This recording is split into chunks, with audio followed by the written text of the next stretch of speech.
안녕하세요. 인천 사는 35살 여자입니다. 늘 사연을 읽으며 이런 일이 실제로 있다니 라며 사연을 접했었는데요. 저에게도 이런 일이 생기다니 너무 충격적이어서 글을 써봅니다. 저는 화목한 가정에 사랑스러운 막내딸로 태어났습니다. 위로는 오빠가 있고 제가 막내다 보니까 부족함 없이 사랑받으며 살았었어요. 부모님은 두 분 다 사교육 학원을 운영하고 계시고 저 역시 대학교 영문학과 졸업 후 부모님이 운영하는 학원에 영어 선생님으로 재직 중입니다. 남들이 보기엔 부모님 잘 만나서 직업 걱정 없이 살았다고들 하지만 그래도 부모님 기대에 맞춰드리기 위해 저 역시 나름 공부도 열심히 하고 잘 살았다고 자부했고요. 제 나이 33살 되던 해 친구가 하도 괜찮은 남자가 있다기에 소개팅을 나갔습니다. 나이가 33살이다 보니 주변 친구들은 거의 다 시집도 가고 저 역시도 이번에 남자친구가 생기면 결혼을 전제로 꼭 만나봐야겠다고 생각을 하고 있었을 때 친구의 적극 소개팅 주선에 나가게 되었죠. 친구의 말만 따라 키도 크고 훤칠하게 생긴 남자가 나와 있더라고요. 그렇게 저희는 소개팅을 하게 되었어요. 안녕하세요. 처음 뵙겠습니다. 말씀 많이 들었어요. 저는 김민수라고 합니다. 윤선 씨한테 얘기 듣기로는 영어 가르치신다고. 네, 안녕하세요. 저도 윤선이한테 말씀 많이 들었어요. 네, 동네 학원에서 아이들 영어 가르치고 있어요. 그럼 식사 고를까요? 생각보다 서글서글한 모습에 좋은 인상을 가졌어요. 대화를 나누다 보니 말도 통하고 좋은 사람 같은 느낌이었죠. 그 남자는 작은 볼트 회사를 운영하고 있고 여동생이 한 명 그리고 홀어머니, 나이는 37살이었고요. 나쁘진 않았어요. 결혼 정년기에 만난 사람들이었기에 당연히 바로 연애를 하게 되었죠. 그래도 성급히 결혼을 결정하면 안 될 것 같아 1년은 만나보자라고 생각했습니다. 1년을 만나면서 한결같이 저를 위해주는 마음, 바빠도 꼬박꼬박 챙겨주는 모습에 결혼을 결심했습니다. 부모님은 제가 막내딸이다 보니 결혼은 조금 더 신중히 그리고 천천히 가길 바라셨지만 이 남자면 결혼에 행복하게 살 수 있겠다 생각이 들었죠. 그렇게 연애 1년 만에 저희는 양가에 인사를 가게 되었어요. 저희 부모님도 처음엔 결혼을 천천히 하길 바라셨지만 남자친구의 모습을 보고 흔쾌히 결혼을 허락해 주셨습니다. 그런 모습을 보니 그때 당시에는 참 행복했죠. 김서방이라고 부르면 되나? 아직 아무것도 모르는 딸이라네. 집에서 오냐오냐 귀하게만 키워서 이해해 주겠나? 그럼요. 당연하죠. 그리고 요리는 제가 잘하니까 괜찮습니다. 아버님, 어머님 걱정 마세요. 유미 예쁘게 키워주신 것만으로도 감사하죠. 아유, 어머 좀 말도 예쁘게 할까? 그래, 볼트 회사 한다고요? 그럼 직원은 몇 명이나 있어요? 우리가 이쪽 일은 전혀 모르니까. 12명 정도 있습니다. 이제 막 커가는 중이고요. 규모가 크진 않지만 자금적인 부분은 안정적이어서 걱정 안 하셔도 돼요. 그렇구먼. 그래도 어린 나이에 사업하기 쉽진 않았을 텐데 사업 수완이 참 좋은가 보네. 자, 내 술 한 잔 밖에 놔. 저희 집 분위기는 참 좋았습니다. 귀한 막내딸 혹시라도 엄한 놈 만날까 걱정을 많이 하셨지만 막상 결혼할 남자친구를 보니 부모님은 안심을 하셨죠. 그만큼 첫인상이나 말투나 모든 것들이 완벽했어요. 가끔 이런 완벽한 모습을 가진 남자친구가 어떻게 여태까지 혼자였을까를 생각하니 의아했지만요. 그냥 일에 너무 중독되어 결혼식을 놓쳤다고만 생각했죠. 저희 집 인사를 끝내고 남자친구의 집에 인사를 가게 되었습니다. 남자친구의 집 방문은 그야말로 태어나서 처음이었기에 엄청난 긴장 속에 이루어졌죠. 하지만 남자친구 어머님은 너무 인자하시고 자유로우셨어요. 괜한 걱정했다 싶을 정도로요. 아구, 어서 와요. 우리 민수한테 얘기 많이 들었어요. 어쩜 이리 곱기도 하지? 어서 들어와요. 내가 맛있는 거 많이 했어요. 아, 안녕하세요. 처음 뵙겠습니다. 저도 말씀 많이 들었어요. 아, 너무 맛있는 냄새가 많이 나는데요? 너무 힘드셨던 거 아니에요?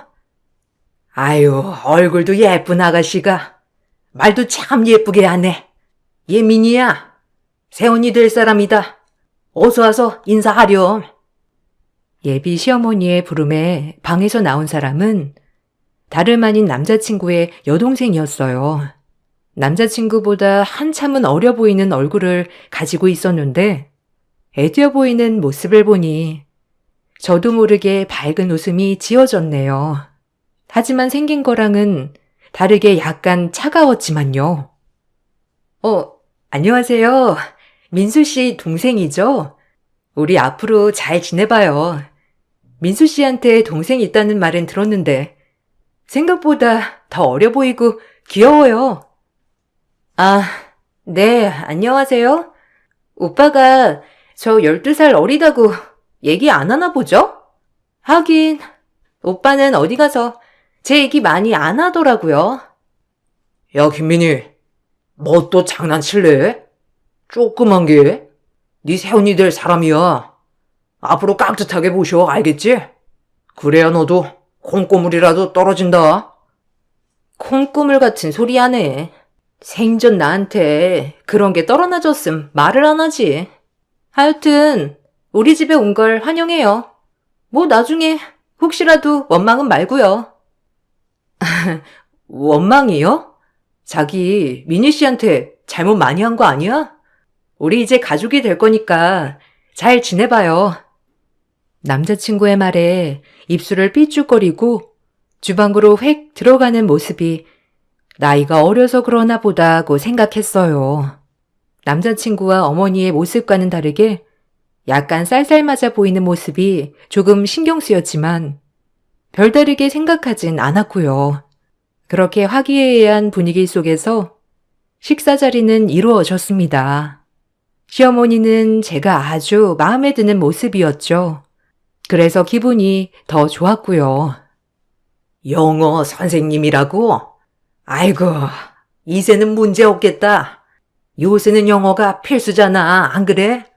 부모님도 교육자 출신이시니 더할 나위 없고. 저희 어려서부터 그냥 사교육 학원 운영하셨어요. 부모님의 모습에 영향을 받아 이렇게 영어를 가르칠 수 있게 됐고요. 아, 그럼. 가정 환경이 이래서 중요한 거야. 우리 민수랑 아주 딱 맞는 짝인 것 같네. 그래, 결혼은 언제쯤 생각해요? 이제 1년 정도 만났으니까 늦지 않게 올가을에 결혼하려고 하는데 엄마는 어때요? 어차피 집도 다 준비되어 있으니까. 가을 아주 딱 좋다. 춥지도 덥지도 않고 우리 새아기 내가 뭘 해주면 되나? 하나밖에 없는 며느리인데 다 해줘야지. 참, 하나밖에 없는 며느리는 무슨? 엄마도 진짜 뻔뻔해. 오빠도 마찬가지지만 뭐 이건 차차 알게 되겠지만. 진우의 말이 끝나자 남자친구는 헛기침을 하고 시어머니도 신우를 확 째려보았죠. 처음엔 그게 무슨 의미인지 잘 몰랐어요. 하지만 돌이켜 생각해보면 이렇게 세한 부분들이 많았었는데 그땐 왜 몰랐는지 참 어리석었다고 생각이 드네요. 얘가 낄 때 안 낄 때 구분을 못하네. 너 그 입 못 다물어? 참나, 신경 쓰지 마요. 아직 어려가지고 뭘 모르거든. 아, 네. 아가씨, 평일에 시간 되면 종종 만나서 밥도 먹고 차도 마시고 해요. 대학생이라서 바쁠래나? 친해지면 좋잖아요. 아니야, 자기야. 얘까지 신경 쓸 필요 없어. 애들 가르치기도 바쁠 텐데. 하여튼 생각해줘서 너무 고마워. 역시 마음이 천사라니까. 아유, 그러게. 신경 쓰지 마. 선생님은 얼마나 바쁘겠어, 안 그래? 이렇게 잘 어울리는 한 쌍을 보니까 내가 기분이 너무 좋네. 묘하게 남자친구와 시어머니는 남자친구 여동생을 만나는 것을 차단하는 느낌이었지만 나이 차이가 많으니 친하지 않아 그럴 수 있겠다 생각했어요. 그리고 저희는 결혼 준비를 해나갔죠. 정신없이 결혼 준비하랴 애들 가르치랴 바쁜 와중에 문자 하나가 와 있더군요. 모르는 번호였지만 내용은 김민수 씨 얼마나 믿으세요? 뒤 좀 캐봐야 하지 않겠어요? 라는 내용이었네요. 결혼 전 너무 찝찝한 내용이었기에 그냥 넘어갈 수 없었어요. 이 문자를 받고 확인을 해야 했죠.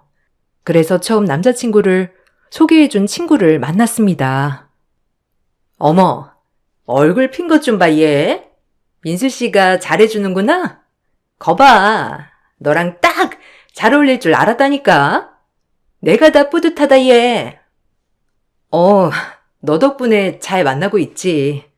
근데 확인해야 할 게 좀 있어서. 혹시 민수 씨에 대해 너 잘 알아서 나 소개해준 거 맞지? 그럼. 안지 한 6년 정도 됐지? 우리 회사에 물건 납품하는 회사거든. 거기 대표가 민수 씨고, 착실하고 성실하고 다정하고. 혹시 뭐 이상한 건 없었어? 아무래도 결혼을 준비하는 거니까 뭐든지 확실시하고 싶긴 하거든. 내가 좀 예민한 건가? 에이, 이상할 게 뭐가 있어? 젊은 사장이 회사 잘 꾸리고 직원들 잘 통솔하고 거기다 솔로에 뭐 이보다 완벽한 게 있을까? 아니 사실은 오늘 나 수업하는데 이런 문자가 왔다? 좀 이상하지 않아? 굳이 이런 문자를 나한테 누가 보냈을까? 아유 뭐 누가 민수 씨 짝사랑하고 있는 거 아니야? 아니면 이런 문자 보낼 사람이 없잖아. 너 긴장 좀 해야겠다. 아, 그냥 넘길만 한 거야? 난 왜 이렇게 찝찝하지? 너 결혼하기 전에 이런 문자 안 받아봤잖아, 안 그래? 뭔가 모르게 찝찝하네. 네가 지금 결혼 준비하느라 예민해서 그래. 그리고 뭐 전 여자친구일 수도 있고 아무래도 배 아프니까 그럼 더 좋은 거 아니야? 사람이 얼마나 잘났으면 전 여자친구가 못 잊어서 이렇게 결혼 해방 놓으려 하겠어. 좋게 좋게 생각해. 진짜 그만한 남자 없다 너? 친구는 별 대수롭지 않게 넘겼어요. 저조차도 너무 예민한 탓인가 생각하며 생각을 바꿔보려 애썼죠. 친구도 결혼 준비로 제가 예민해진 것 같다며 신경 쓰지 말라고 해줬고요. 그래도 남자친구에게 꼭 물어봐야 했어요.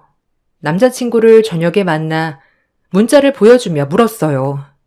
혹시나 남자친구가 저에게 숨기는 것이 있다면 뭐든 솔직하게 말해주길 바라면서 말이죠. 에이, 누가 보낸 거지? 잘 모르겠네. 내가 저기 많은 스타일도 아니고. 신경 쓰지 마. 나도 모르는 내용이니까. 참 별게 다 있다. 아니, 찝찝하니까. 상식적으로 결혼 전에 누가 이런 걸 보내, 안 그래? 자기 진짜 나한테 숨기는 거 없는 거지? 이건 합리적인 의심이야. 없어. 진짜 웃기네. 내 뒤 캐볼 테면 캐봐. 아주 털어도 안 나올 거다. 네가 결혼 준비하고 이래저래 스트레스가 많아서 그래. 정말이지? 자기 만약에 정말 혹시라도 결혼 중에 문제 생기면 가만 안 둬? 자기 믿어도 되는 거지? 아이고, 걱정 마세요. 내 뒤 캐보려고 해도 헛수고일 거다. 그래도 자기가 이만큼 나한테 관심이 있는 것 같아서 좋은데? 딱 잘라 없다는 남자친구의 말에 더 이상 묻지 않고 결혼을 준비해 나갔습니다. 그것이 어마어마한 파장을 불러올지 모른 채 말이죠. 그렇게 모든 사람의 축복을 받는 결혼식이 시작되었어요. 남녀노소 할 것 없이 모든 사람이 축복해 주었지만 딱 한 사람, 신우이만 불만 가득한 표정이었죠. 그리고 결혼식 날 신부 대기실에 와 또다시 의미심장한 소리를 해대더군요. 이때라도 신우이를 부여잡고 물어봤어야 했는데 결혼식이라 너무 경황이 없었죠. 그리고 또다시 의심은 커져만 갔어요. 아가씨, 어서 와요. 우리 사진 찍어요. 오늘 너무 예쁘게 하고 온 거 아니에요? 이리 앉아요. 저희 사진 좀 찍어주세요, 기사님. 언니는 조심성이 없나 봐요? 아님 사람이 묻어난 건가? 문자 못 받았어요? 이해가 안 가네. 결혼을 강행한다는 곳이. 네? 아니, 무슨 말이에요? 혹시 그 문자 아가씨가 보낸 문자였어요? 아니, 그럼 그게 무슨 뜻이었는데요? 알아볼 수 있으면 충분히 알아봤을 텐데. 열정이 없는 건가? 모른 척하고 싶은 건가? 참 언니도 여러모로 대단하네요. 제가 아주 의아한 표정을 지을 때 사진기사님이 오셔서 사진을 찍어주셨죠. 그렇게 신우이는 의문만을 남긴 채 사진을 찍고 돌아가 버렸습니다. 아가씨의 그 말을 들으니 꾹꾹 눌러 담은 의심 덩어리가 커졌고요. 결혼식 내내 웃는 게 아니었습니다. 환하게 웃고 계시는 부모님, 시어머니, 그리고 모든 친지들의 축하 속에 결혼식은 끝이 났죠. 그리고 신혼여행을 가는 차 안 남자친구, 아니 이제 남편이 된 그 사람에게 꼬치꼬치 따져 물었네요. 남편은 별게 아니라고 딱 잡아댔지만요. 아니 그 문자 아가씨가 보낸 거던데? 자기 아가씨랑 사이가 왜 그런 건데? 처음 인사 갈 때도 그러더니만 진짜 뭐 있는 거 아니야? 아, 있긴 뭐가 있어. 아, 진짜 민희 걔는? 어려서부터 엄마가 나랑 민희랑 많이 차별했어. 워낙 늦둥이기도 하고. 그리고 엄마가 늦은 나이에 낳다 보니까 당연히 원치 않았던 아기이기도 하고. 그거에 애가 항상 차별한다 뭐한다 하더니 매일 그러는 거야. 결혼한다고 하니까 뭐 오빠의 실체를 밝히겠다부터 해가지고 근데 뭐 밝힐 게 없잖아. 그러니까 그냥 이런 식으로 하고 다니는 거지 뭐. 그래서 내가 너 민희랑 어울리지 말라고 한 거야. 걔 나한테 감정 안 좋아. 자격지심도 심하고. 그러니까 그냥 무시해. 네 남편은 나야. 정말 단순히 그것뿐이야? 만약 지금부터 거짓말 하나라도 있으면 가만 안 둬 정말? 내 성격 알지? 자기 말 믿을게. 근데 자기한테 자격지심이 있다고 하기엔 좀 선을 많이 넘네 진짜. 아가씨 따끔하게 경고 한번 해야 하는 거 아니야? 자기를 자꾸 모함하잖아. 전 남편의 말을 믿기로 했습니다. 어려서부터 자격지심이 심하다는 여동생, 그리고 항상 남편을 못마땅하게 생각한다고요. 제가 인사 갈 때도 떨떠름해 하였으니 진짜 그런가 보다 했어요. 그렇게 저희는 없었던 일처럼 잘 지내기 시작했죠. 시어머니는 정말 저를 금이야 오기야 예뻐해 주셨습니다. 본인이 가지고 있는 패물부터 시작해서 저에게 모든 걸 다 해주셨네요. 친구들은 그런 저를 참 부러워했어요. 시댁 잘 만나는 게 쉽지 않은데 저보곤 남편 복에 시댁복이 넘쳐난다고 했거든요. 나름 그런 말들을 들으니 내심 뿌듯하기도 했어요.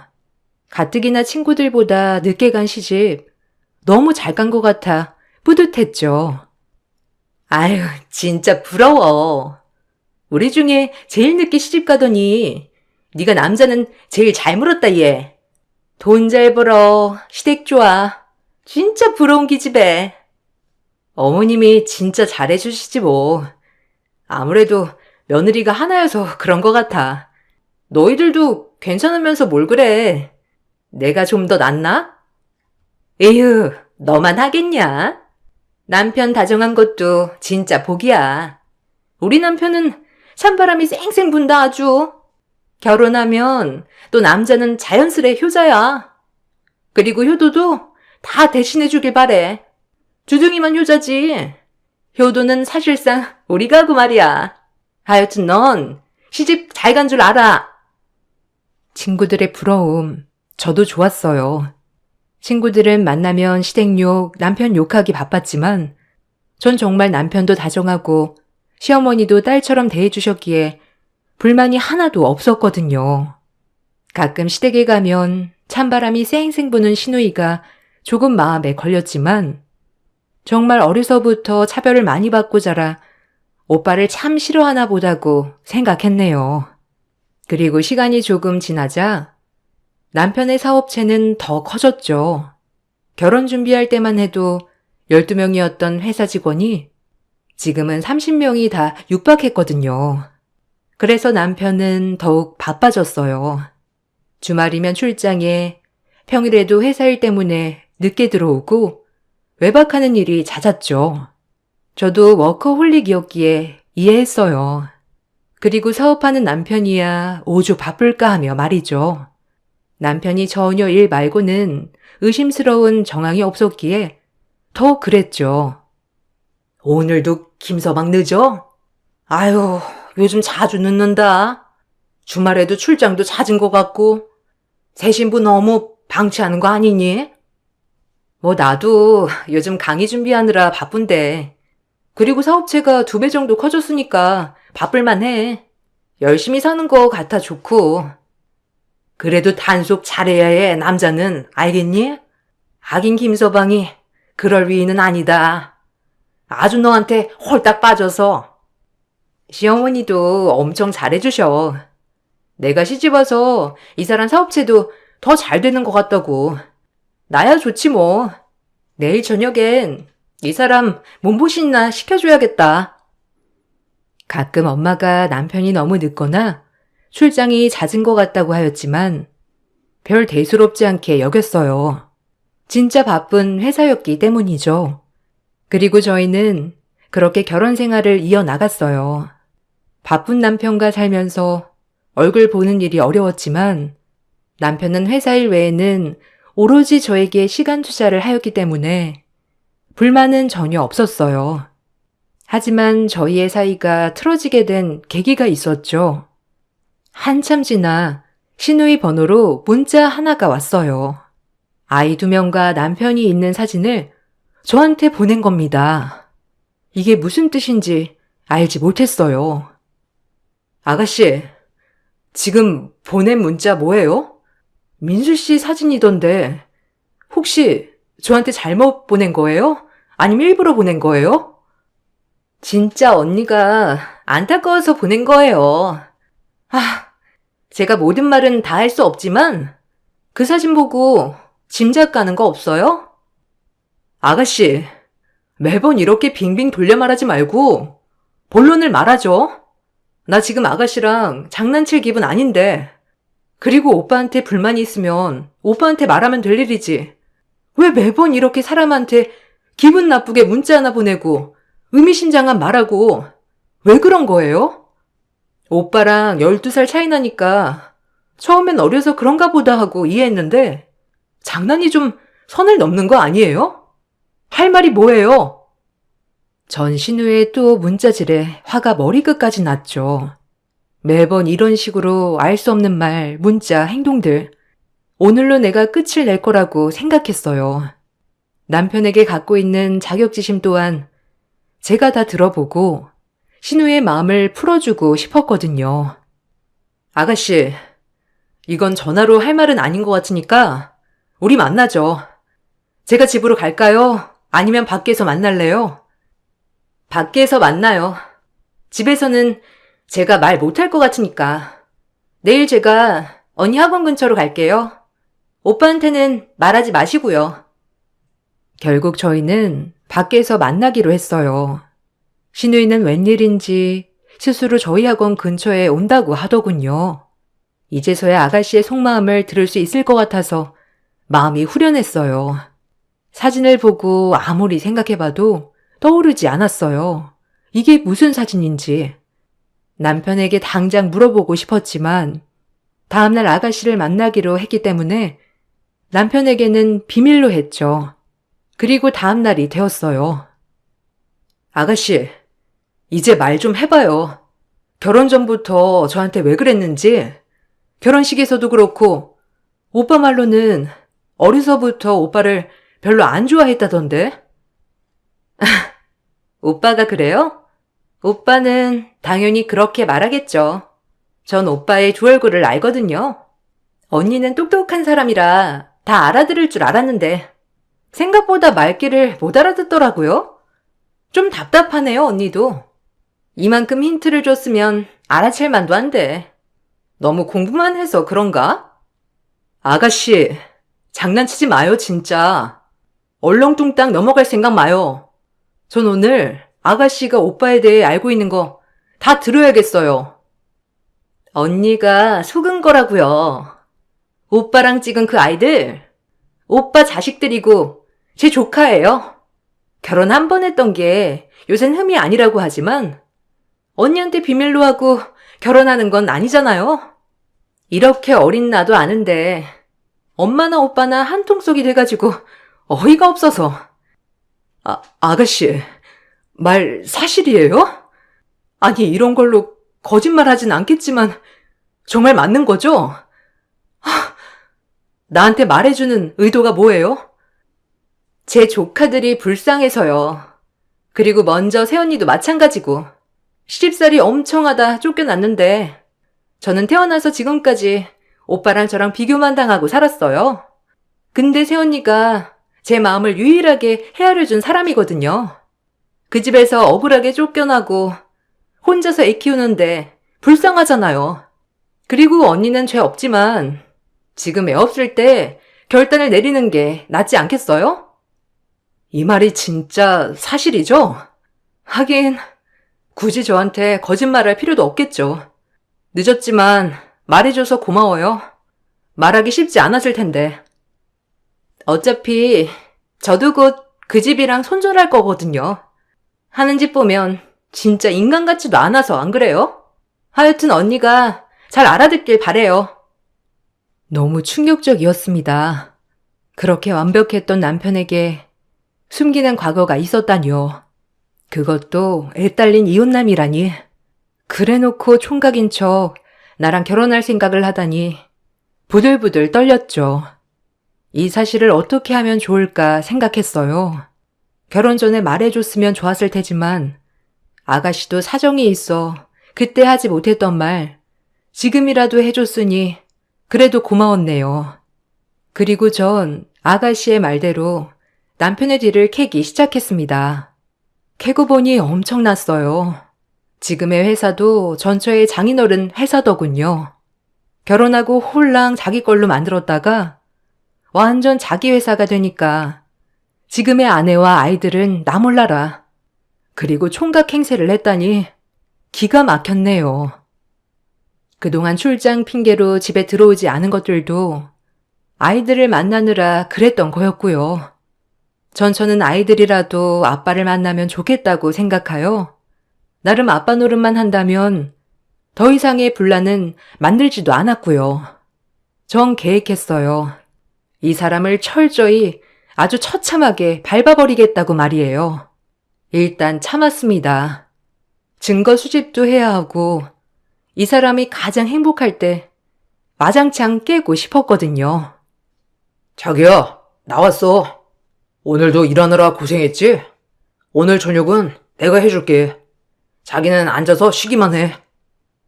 자기 일하느라 바쁠 텐데 오늘은 일찍 왔네? 이번 주는 출장 안 가나 보지?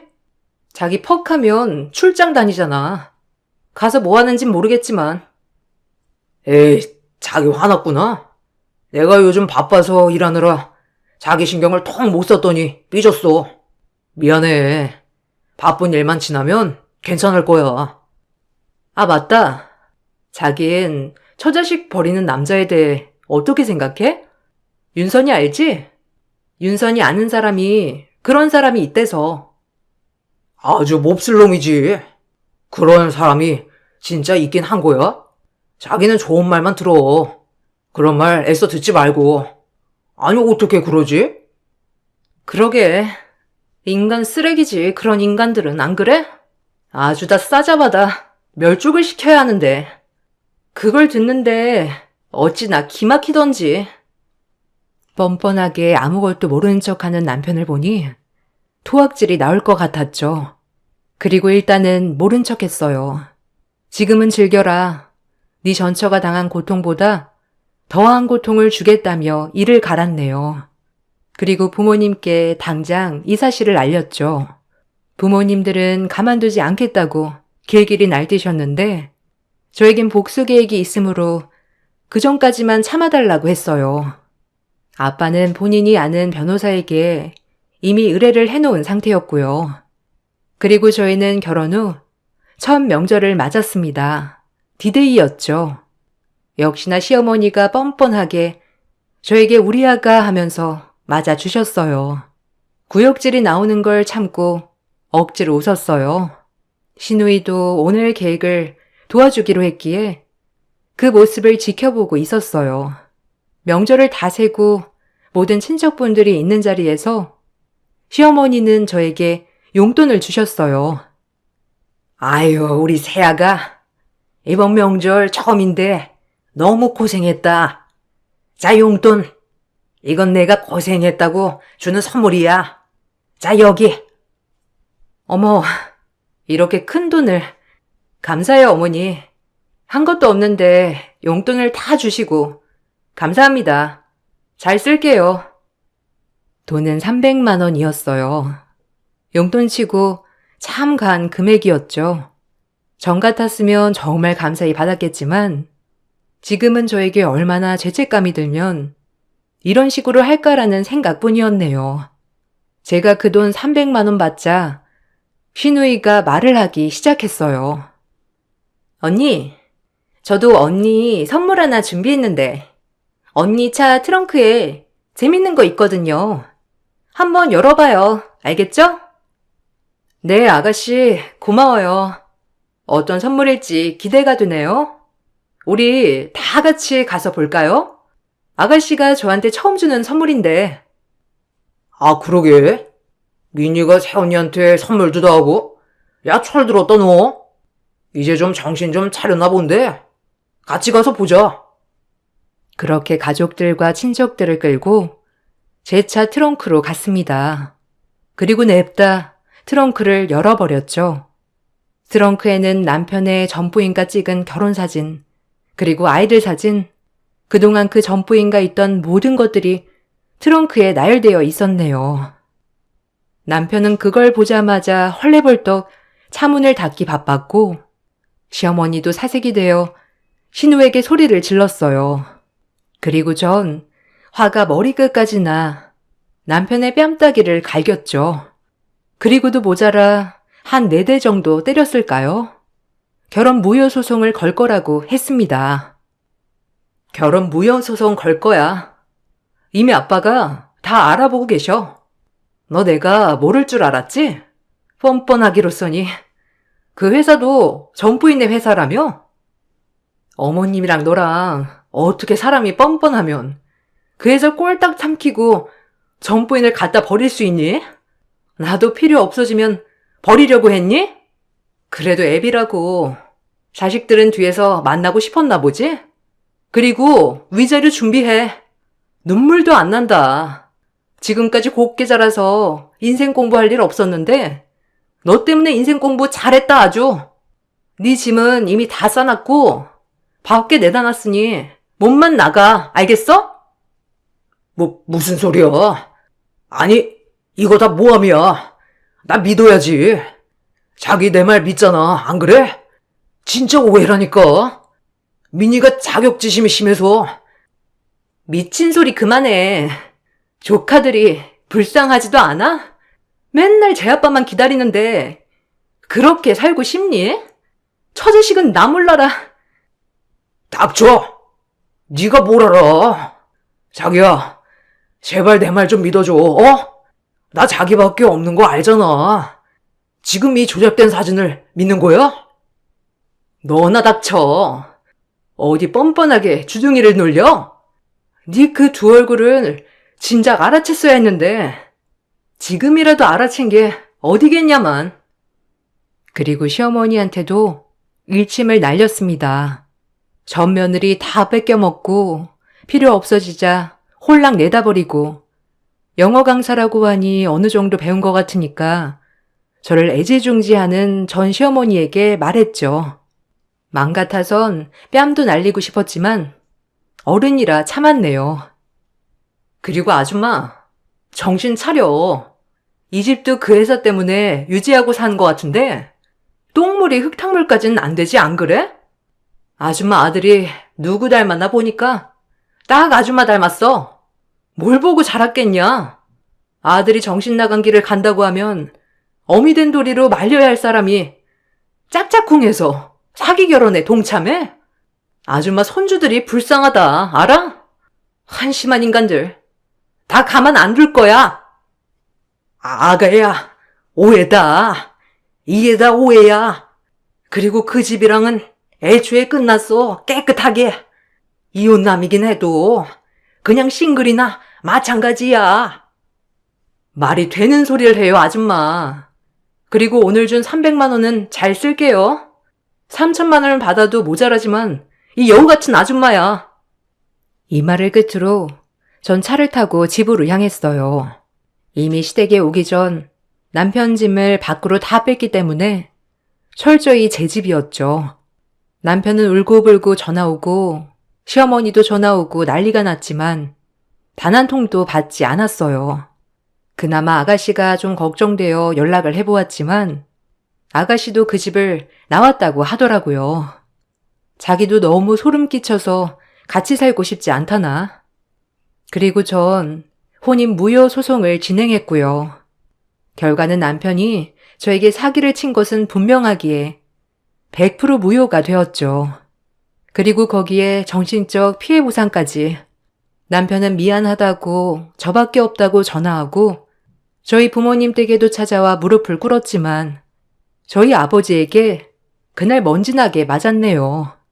두들겨 맞아도 모자란 인간이지만 뭔가 후련하기도 하고 큰 인생 공부했다 생각해요. 제 인생에 이런 일이 또 있을까 싶기도 하고요. 세상에 별의별 일이 다 있다지만 제가 이런 일을 겪다 보니 이제 믿을 사람 없다고 생각이 드네요. 전 남편을 주선해준 친구도 정말 몰랐다며 저에게 미안해하고 있고요. 친구의 잘못은 아닌 것 같아요. 제가 결혼하고자 하는 마음이 앞서 제대로 알아보지 않은 잘못이니까요. 남편은 제 친구 회사에도 소문이 나고 회사에 소문이 나서 회사 자체 이미지가 엄청 안 좋아졌다고 하고요. 뭐 사장이란 사람을 믿고 맡길 수가 없으니 그 회사 물건을 납품받기 꺼려진다고요. 아주 잘 됐다고 생각했습니다. 피땀 흘려 얻은 회사도 아니고 점포인 회사를 통째로 집어삼켰으니 말이죠. 이 글을 쓰면서도 저에게 단시간에 일어났다고 믿기 힘드네요. 그래도 지금은 많이 괜찮아졌어요. 그래서 이 글도 쓸 수 있는 거고요. 35살 제 인생의 가장 큰 교훈은 돌다리도 두드려 보자입니다. 과거를 돌릴 순 없겠지만 이젠 현재를 잘 헤쳐나가려고 해요. 이 글을 보신 분들도 저에게 용기를 주세요. 제 글 읽어주셔서 감사합니다. 안녕하세요. 저는 결혼 3년차 직장인입니다. 40대가 되어서 늦은 결혼을 하게 되었는데요. 뒤늦게 온 행복을 지금은 천천히 누리려고 노력하고 있습니다. 사실 지금의 남편을 만나기 전까지는 결혼 생각이 전혀 없었어요.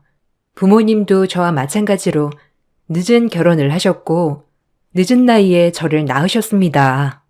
아이를 낳는 것도 고민이 될 수 있었던 형편이었지만 제가 태어나고 나서 금전적으로는 여유롭지 않았지만 사랑을 정말 많이 주셨습니다.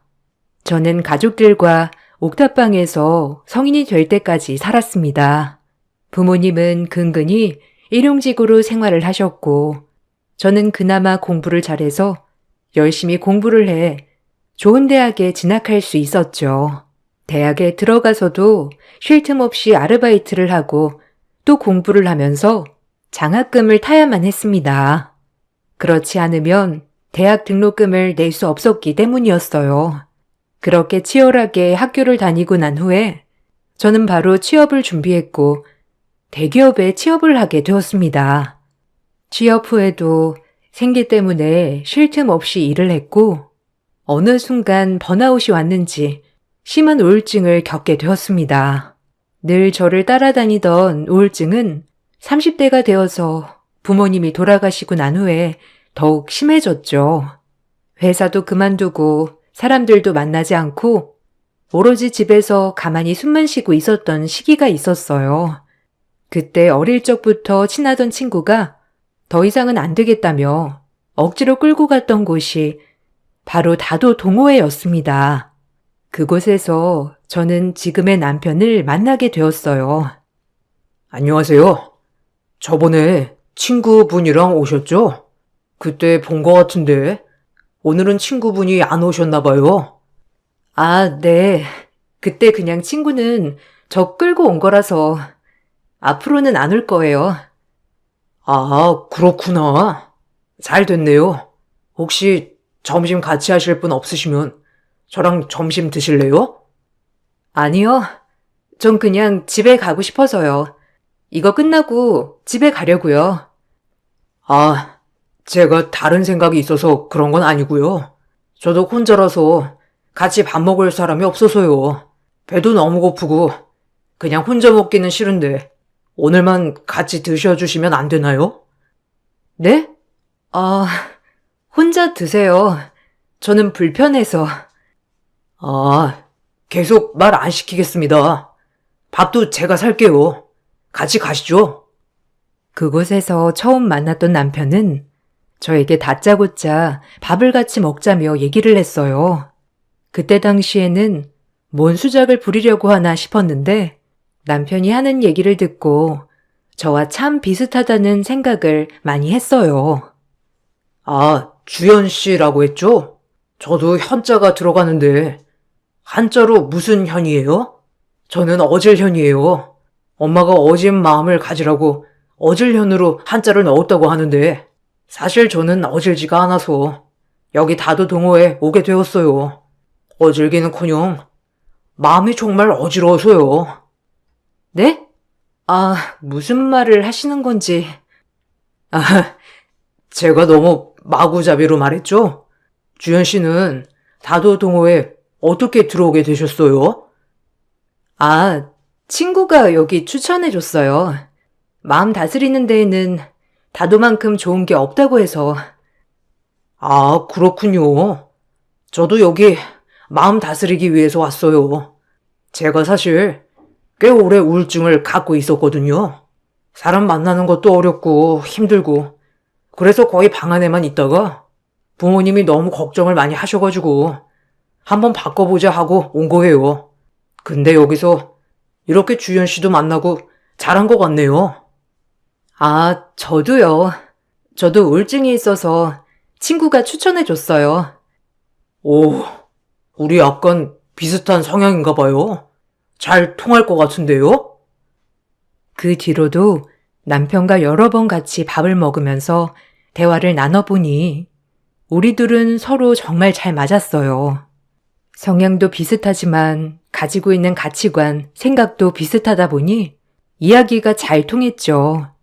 남편에게 점점 호감이 생겼지만 지금의 상황에서 남편을 만나는 것은 욕심이라 생각해 거절을 하기도 했어요. 그렇지만 남편은 적극적으로 저에게 만남을 요청했고 결국 저희는 연애를 시작했습니다. 연애를 시작하기 전에 저의 상황을 얘기했는데 남편은 정말 대수롭지 않게 생각을 했어요. 오히려 제가 너무 힘들었겠다며 자신의 우울은 기고만장한 행동이었다며 말을 하더라고요. 남편은 저에게 많은 의지가 되었고 저 역시 남편에게 많은 의지가 되었어요.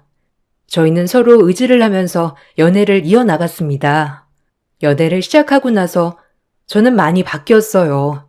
자신감도 생기고 취업도 준비를 하게 되었죠. 남편 역시 우울증으로 그만두었던 직장을 다시 다니게 되었습니다. 연애를 하면서도 한 번도 다투지 않고 잘 지냈었죠. 그러다 남편은 저에게 평생 함께할 것을 고백했지만 저는 두려움이 컸어요. 그래서 선뜻 받아주지 못했답니다.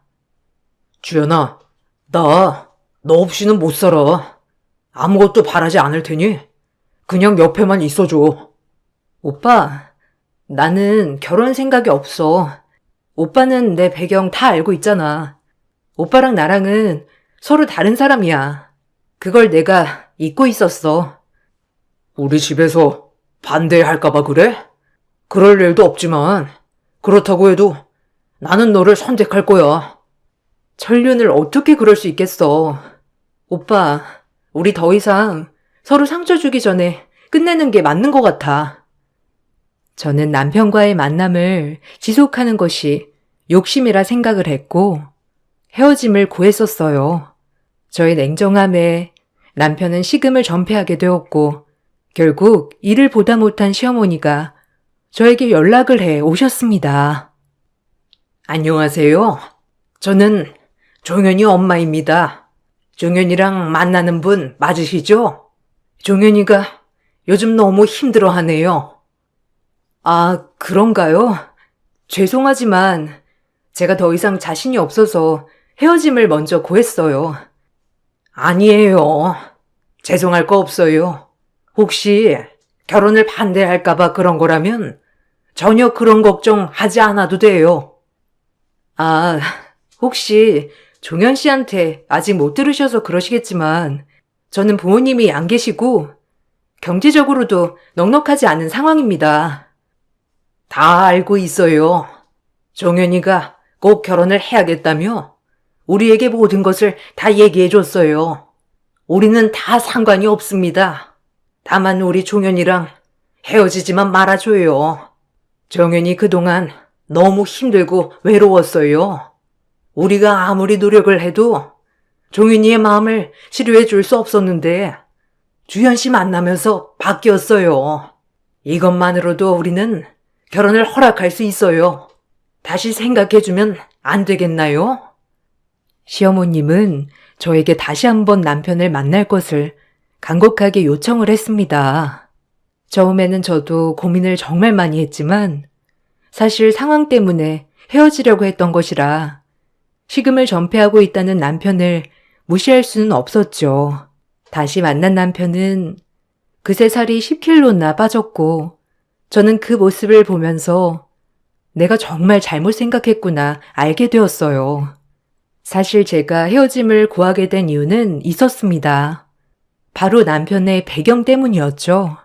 남편의 집안은 대대로 잘 사는 집안이었어요. 남편도 태어나면서 지금까지 부족함 없이 여유롭게 살았고 한 번도 금전적인 고민을 한 적이 없었다고 했어요. 금전적으로는 부족하지 않았지만 남편은 살면서 외롭고 힘들 때가 많았다고 했어요. 나는 어릴 적부터 오손도손 모여있는 가족들이 너무 부러웠어. 엄마 아빠는 정말 바쁘셨거든. 매번 학교에서 돌아오면 맞이해주는 사람은 이모님이셨어. 밥도 이모님이 다 챙겨주셨는데 정작 나는 잠이 들 때까지도 엄마 아빠를 못 보고 잤던 날이 많았지. 그렇게 크다 보니까 성인이 되어서는 외로움이 커지더라고. 그렇구나. 오빠도 크면서 힘들었겠다. 엄마 아빠도 일을 하셨기 때문에 어쩔 수 없는 일이었겠다 생각은 들지만 어릴 적 그 외로움이 지워지지 않았던 것 같아. 그게 다 풀리지 않으니 우울증이 생겼었나 봐. 그래도 주연이 만나고는 이게 싹 없어지니까 정말 신기해. 남편의 풀리지 않았던 외로움은 시간이 갈수록 더 심해져서 회사를 그만두어야 하는 상황까지 발생했다고 해요. 부모님도 계속 남편의 곁에 있었지만 남편은 점점 더 깊숙이 숨어버렸고 더 심각해져 버렸던 것이죠. 그러다가 다도동호회에 한번 참석을 하게 되었는데 그때 저를 보고서는 웬일인지 딱 눈에 들어왔다고 하더라고요. 꼭 한번 밥을 먹으면서 대화를 해보고 싶다 생각을 했는데 역시나 대화를 나눠보니 자신과 비슷하다는 걸 알고서는 마음이 더 가게 되었다고 했어요. 이 모든 얘기를 시부모님에게 하니 시부모님 역시 어떤 사람인지 궁금해 했었던 것이죠. 종현이가 원래 말이 많은 편은 아니었는데 주연이 너 만나고서는 정말 말도 많이 하고 활발해졌어. 다른 이야기는 그대로지만 네 얘기할 때는 뭔가 다른 사람이 된 것 같아. 다 주연이 덕분이야. 저도 종현 씨 만나고서는 많이 밝아졌어요. 종현 씨 아니었으면 지금의 저도 없었을 것 같아요. 저도 감사해요, 어머님. 다른 거 다 걱정할 필요 없다. 나는 우리 종현이 이렇게 밝아진 것만으로도 충분해. 그러니 아무런 걱정하지 말고 결혼 준비해라. 처음에는 잘 사는 집안이라는 편견에 휩싸여 저는 결혼을 거부했지만 시부모님은 정말 좋으신 분이셨어요. 무엇보다 자식을 사랑하고 아끼는 분이셨고 저에게도 편견 없이 저라는 사람 자체를 바라봐 주셨습니다. 저는 이런 시부모님께 정말 많은 감사함을 느끼고 있어요. 시부모님은 한 번의 반대 없이 결혼을 허락해 주셨고 결혼식을 올리기 전 가족들이 모두 모여 식사하는 자리를 마련해 주셨어요. 남편에게는 남동생이 있는데 결혼을 한 지 5년이 되었다고 했어요. 남편도 결혼에 뜻이 없어서 늦게 결혼을 하게 된 거라 동생이 먼저 했을 수도 있겠다 생각은 했죠. 그런데 첫 식사 자리에서 저는 정말 깜짝 놀랐습니다. 그 자리에 제가 예전에 살았던 옥탑방 건물주의 딸이 있었어요. 언니? 옥탑방에 살던 언니 맞죠? 어떻게 여기에? 혹시 우리 아주버님이랑 결혼한다는 분이 언니야? 재수씨, 주연이 아세요? 아, 그 옥탑방에 살던, 어릴 때 살던 집 주인 따님이야. 여기서 만나다니 정말 깜짝 놀랐어. 맞아요. 근데 어떻게 아주버님이랑 만나게 된 거예요? 아는 사이라니 진짜 세상 좁긴 좁네. 오랜만에 만난 회포는 이따가 풀고 일단 식사 먼저 해요. 저도 많이 놀랐지만 동서도 정말 많이 놀란 듯 했어요. 그도 그럴 것이 남편의 집은 정말 내로라 하는 잘 사는 집안이었고 저는 옥탑방에서도 근근히 생활하는 집안 딸이었기 때문이었죠. 식사 내내 동서는 아무 말 없이 식사를 했어요. 그 자리에서 시부모님도 저를 엄청 챙겨주시고 남편도 저에게 눈을 떼지 않고 챙겨주었습니다. 뭐 필요한 거 있어? 부족한 거 있으면 더 가져올게. 가볍게 마실 거 줄까? 괜찮아. 이 정도면 충분해. 그래, 아가. 맛은 좀 어때? 필요한 거 있으면 편하게 말하고. 입맛에 맞는지 모르겠다. 여기가 괜찮다고 해서 온 거긴 한데. 네, 너무 맛있어요. 맛도 좋고 분위기도 정말 좋네요. 어머, 좋다니 다행이다. 체하지 않게 천천히 많이 먹어. 뭐 필요한 거 있으면 종현이한테 얘기하고. 시어머님과 남편은 제 행동 하나하나에 신경을 써주시면서 불편하지 않게 식사를 할 수 있도록 해주셨어요. 동서는 그런 상황이 불편했는지 약간의 짜증 섞인 소리를 내기도 했어요. 아니, 혼자서 알아서 할 수 있는 거 아니에요? 여기까지 와서 두 분이서 꽁냥꽁냥 하는 걸 봐야 되나요? 재수씨, 불편했어요? 우리가 이제 신혼이라 그렇지. 조금만 이해해줘요. 너넨 좀 서로 좀 챙겨봐라. 아주 남처럼 그러는 게 어디 있니? 당신 쓸데없는 얘기 좀 그만하고 밥이나 먹어. 아니, 왜 나한테 그래? 당신은 뭐 언제 나한테 살갑게 챙겨주기나 해봤어? 아주버님 좀 보고 배워. 식사 자리에서 시동생과 동서는 사이가 그다지 좋아 보이지는 않았지만 결혼을 한 지 좀 지났으니 그럴 수도 있겠단 생각을 했어요. 그렇게 식사 자리가 끝나고 어떻게 알았는지 동서에게서 전화가 왔어요. 저예요, 언니. 어떻게 우리 아주버님이랑 만난 거예요? 아, 동호회에서 만나게 됐어. 아, 결혼은 어떻게 하게 된 건데요? 결혼? 어쩌다 보니 그렇게 됐지 뭐. 잘 맞는 부분이 많더라고. 아니, 언니네 집 사정 시부모님이 다 아세요? 아시지? 근데 그건 갑자기 왜?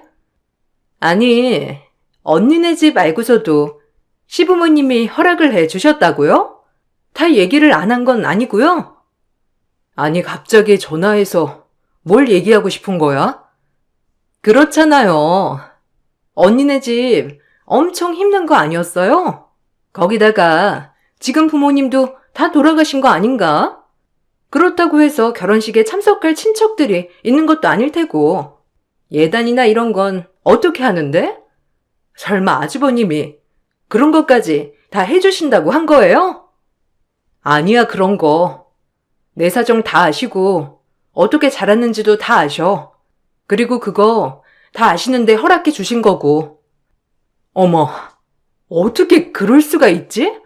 언니, 무슨 아주버님 약점 잡았어요? 그런 거 아니라고. 그런 얘기할 거면 전화 끊자. 아니, 궁금해서 그러죠. 그게 아니고서야 어떻게 허락을 받을 수 있다는 거예요? 동서는 다짜고짜 전화를 하고서는 어떻게 그 사정에 결혼을 하고 허락을 받을 수 있냐며 따지듯 얘기를 했어요. 저는 너무나 황당했지만 그냥 내 상황을 모두 알고 있는 입장에서는 그렇게 생각할 수 있겠다고 생각은 했죠. 나중에 동서에게서 전화가 온 것을 남편에게 얘기를 해보니 동서의 태도가 이해가 되는 부분이 있더라고요. 저번에 식사 후고 동서한테서 연락이 왔었어. 어떻게 결혼하게 되었냐고 물어보더라고. 아, 그래? 그럴 수 있지. 사실 재수 씨 결혼을 할 때는 좀 우여곡절이 많았거든. 왜? 동서네도 괜찮은 집안이고 동서도 괜찮지 않나? 맞아. 괜찮은 집안이기도 했는데 이상하게 엄마 아빠는 내키지 않으셨나 봐. 그래서 반대를 좀 했었어. 아, 그렇구나. 난 나를 받아주셔서 동서는 만사오케이로 결혼했을 줄 알았어. 당신은 특별하니까. 나한테 특별하니까 엄마 아빠가 그걸 아신 거고. 글쎄, 나도 모르겠지만 재수 씨는 저쪽 집안에서 먼저 결혼을 서둘러서 그런 건지 반대를 좀 하셨던 모양이더라고. 예단이나 이런 것도 좀 깐깐하게 얘기를 했다고 하셨는데 그걸 다 해오겠다고 하니까 뭐 할 말이 없으셨다고 하면서 허락을 해 주셨지. 알고 봤더니 시부모님은 동서와 결혼을 하는 것에 대해서 탐탁지 않게 생각을 하셨고 생각했던 기준보다 더 깐깐하게 얘기를 하기도 했다고 해요. 그렇지만 동서는 끝까지 결혼을 밀어붙였고 그렇게 결혼까지 하게 되었다고 하네요.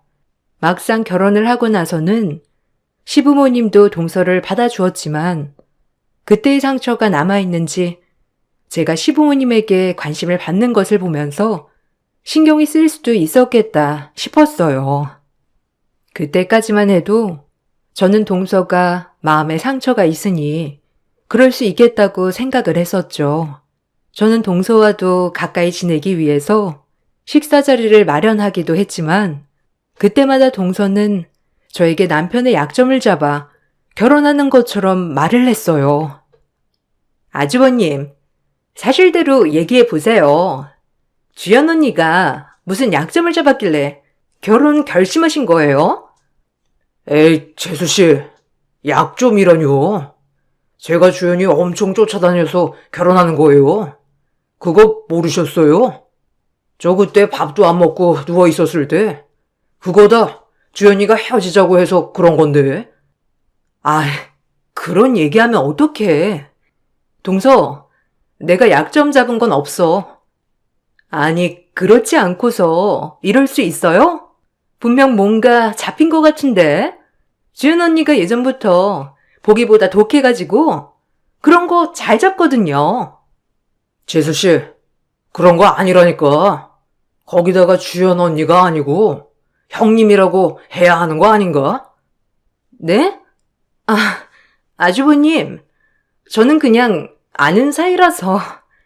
아무리 아는 사이여도 약간 불편하네요. 남편은 동서의 이런 태도를 불편하게 생각을 했어요. 제가 불쾌함을 표현하기도 전에 남편이 먼저 불편하다고 표현을 해주니 마음속으로 고마움이 있었죠. 동서는 매번 식사 자리 때마다 저에 대해서 비꼬고 폄하하기 시작했어요. 옥탑방에 살았을 때 얘기를 하면서 저의 배경에 대해서 동의 없이 말을 하기도 했죠. 아주버님, 그거 아세요?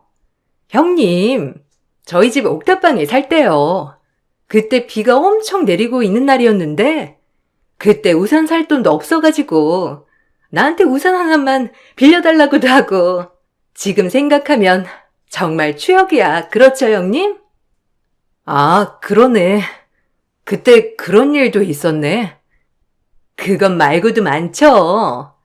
옥탑방 월세도 모자라가지고 온 적도 있었잖아요.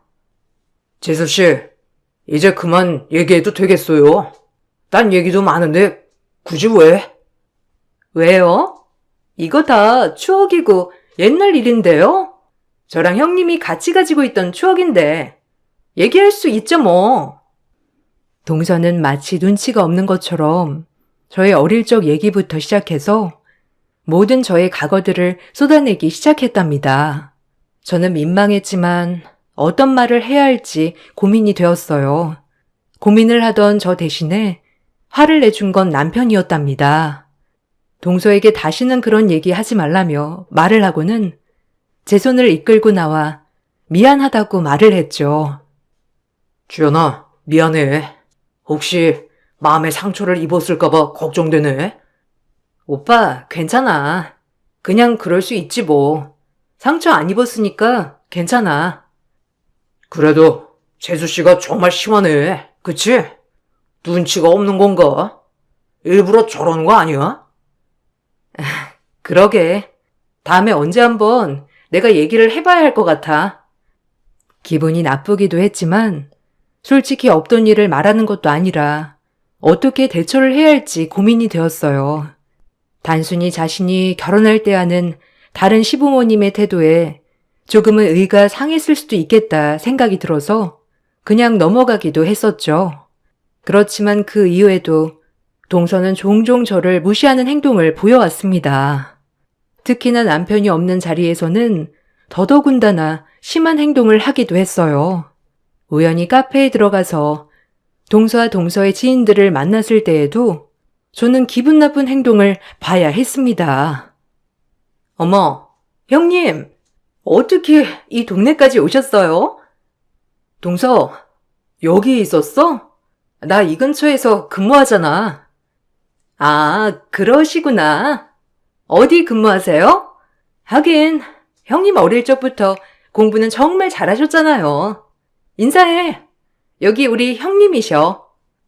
어머, 안녕하세요. 얘기 많이 들었어요. 이번에 결혼하신 분이시라고. 아, 네, 안녕하세요. 형님이 나랑 같은 학교 선배님이시거든. 거기다가 그때 우리 집 옥탑방에 사셔가지고 내가 잘 알지. 그때 진짜 넉넉하지 않은 살림에도 형님이 정말 공부를 잘하셔가지고 다들 아까워하셨거든. 그렇죠, 형님? 아, 그렇지 뭐. 근데 뭐 그런 것까지 말을 해? 동서 매번 그러니까 내가 기분이 상하네. 그럼 좋은 시간 보내. 에이, 형님. 옛날 일인데 그렇게 얼굴 굳으실 필요는 없잖아요. 형님 그때 공부를 잘하셔서 망정이지. 공부 못하셨으면 저희 아주버님 못 만나셨을 거예요. 이렇게 결혼해서 팔자도 삐고 예전에는 정말 가난했지만 지금이라도 이렇게 아주버님 덕에 탄탄대로 있니 얼마나 좋아요. 그럼 나는 그래도 공부라도 잘해서 인물 좋고 성품 좋은 남편 만나 아주 행복하지. 근데 동서는 서방님이랑 사이가 별로 안 좋나 봐. 서방님이 한 번을 살갑게 대해주는 걸 못 봐서 안타깝더라고. 네? 뭐라고요? 아니, 우리 부부 얘기가 여기서 왜 나와요? 제가 무슨 욕을 한 것도 아니고 사실을 얘기한 건데 기분 나쁘셨어요? 기분 나쁘셨나 보다. 동서, 유쾌한 얘기는 아니지 않나? 자리 좀 봐가면서 말을 해. 그렇죠? 형님도 그렇게 생각하시죠? 그러니까 어머님, 아버님 어떻게 구워 삶으신 거예요? 그거나 좀 알려줘봐요. 저는 아무리 해가도 시부모님이 싫어하셨는데 형님은 단박에 사로잡으셨잖아요. 그 비법 알려주시면 안 돼요? 가난한 집에 집불도 없이 시집와서 이렇게 살뜰하게 이쁨 받는 게 부러워서 그러죠. 뭐? 동서, 말 다 했어? 농담이에요, 형님. 아이고, 하느니 무섭네. 저는 이만 가볼게요. 아니, 동서, 무슨 말을 그렇게 해? 동서는 그럼 공부를 못해서 지금 이 꼴이라는 거야? 형님, 무슨 그런 말을 하세요? 아니, 누가 봐도 그렇지 않아? 내가 동서보다는 풍족하지 못했어도 사랑받으니까 그런 소리 하는 거 아니냐고. 사실 계속되는 동서의 행동에 저는 동서와 단판을 지어야 할 것 같다 생각이 들었어요. 아무리 자신이 결혼을 할 때는 반대를 받았다고 하더라도 저와는 관계가 없는 일인데 이렇게 대놓고 무시를 하는 것은 잘못이라고 생각했기 때문이었어요. 남편은 제가 불편하지 않게 시댁 식구들과의 만남을 자제하였지만 조만간 동서에게 확실히 말을 할 날이 올 거라 생각을 하고 있었어요. 그러다가 시댁에 식사를 가게 된 날 사건은 발생하게 되었어요. 130평의 청담동 시댁 식사를 가던 날 사건이 발생했습니다. 모두 자리에 앉아서 식사 준비를 하던 와중에 동서는 저에게 어처구니 없는 말을 내뱉었어요. 아, 형님도 오셨네요? 동서, 가족 행사인데 와야지. 내가 형님인데 참석해야지. 가족 행사? 야, 너 내가 가만히 있으니까 웃음니? 옥탑방 출신 형님은 여기 안 어울려. 그러니까 대충 참석했다 싶으면 집에 가. 네가 참석할 자리 아니니까. 뭐? 이게 진짜 미쳤나? 말귀 못 알아들어?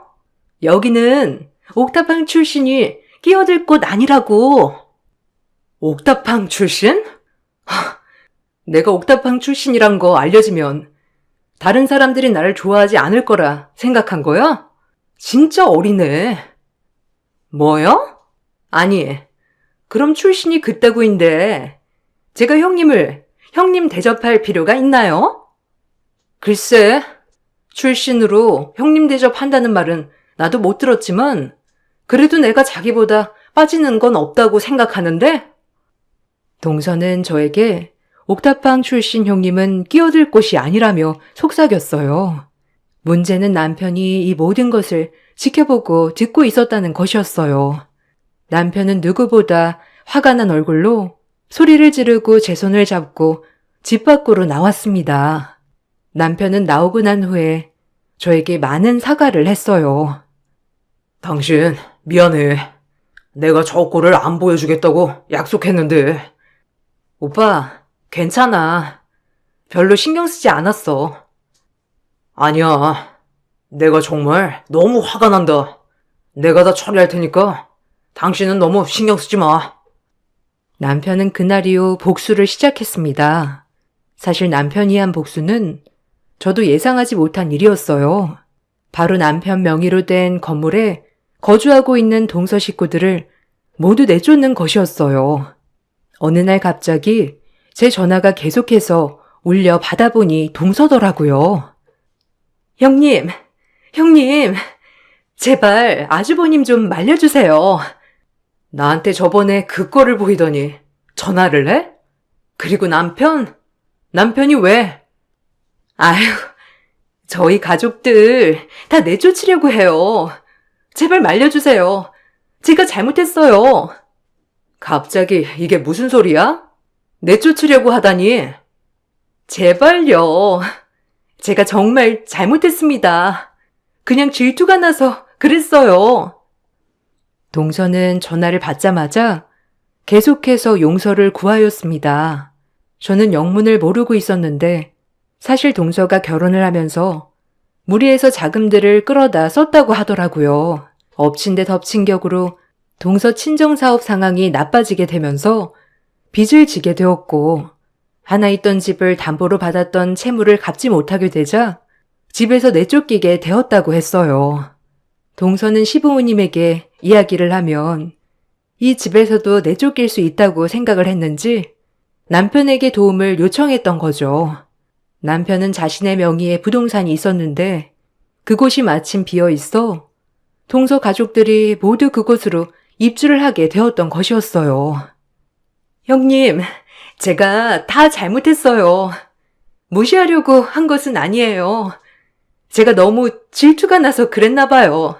제발 다른 것보다 집에서 나가지 않게만 해주세요. 우선 남편과 얘기해 볼게. 제발요, 형님. 제가 저번에 말했던 건 다 제가 잘못했어요. 지금 저희 나가면 갈 곳도 없어요. 아주버님 막무가내로 나가라고 하시고 안 나가면 법적 조치 취하겠다면서 얘기를 하는데 아무리 잘못했다고 해도 안 된다고 하시네요. 지금은 전화도 아무것도 연락을 안 받으세요. 형님, 제발 도와주세요. 동서, 근데 이걸 나한테 얘기를 할 게 아니지 않나? 네? 형님, 이게 너무한 처사 아니면 뭔가요? 아니, 동서는 나를 동네 동생만도 못하게 생각했는데 생각해보니까 내가 굳이 그래야 하나 싶어서. 솔직히 나보다 먼저 가족이 되었는데 알아서 잘 해결을 할 수 있지 않나? 내 도움이 필요할 일은 없을 것 같은데. 아휴, 제발 좀 도와주세요. 저 혼자서는 너무 버거워서 그래요. 남편은 그날 이후 정말 분노를 참을 수 없었다고 얘기를 했어요. 자신의 생명과도 마찬가지인 저를 그렇게나 무시를 하다니 더더욱 참을 수 없었다고 했는데요. 동서 부모님뿐만 아니라 동서의 동생 내외 아이들까지 모두 8명이서 거주를 하고 있었기 때문에 이번 퇴거 통보는 더욱 당황스러웠을 거라고 얘기를 했어요. 이렇게까지 해야 하나 남편도 고민이 많았지만 자신이 도와줬을 때의 상황이 정말 힘들었음에도 불구하고 그때를 까마득히 잊어버린 채 다른 사람을 무시한다는 게 남편은 이해가 되지 않았다고 해요. 여보, 내가 당신이랑 결혼을 결심하면서 다짐한 건 누구보다 당신을 세상 가장 행복한 사람으로 만드는 거였어.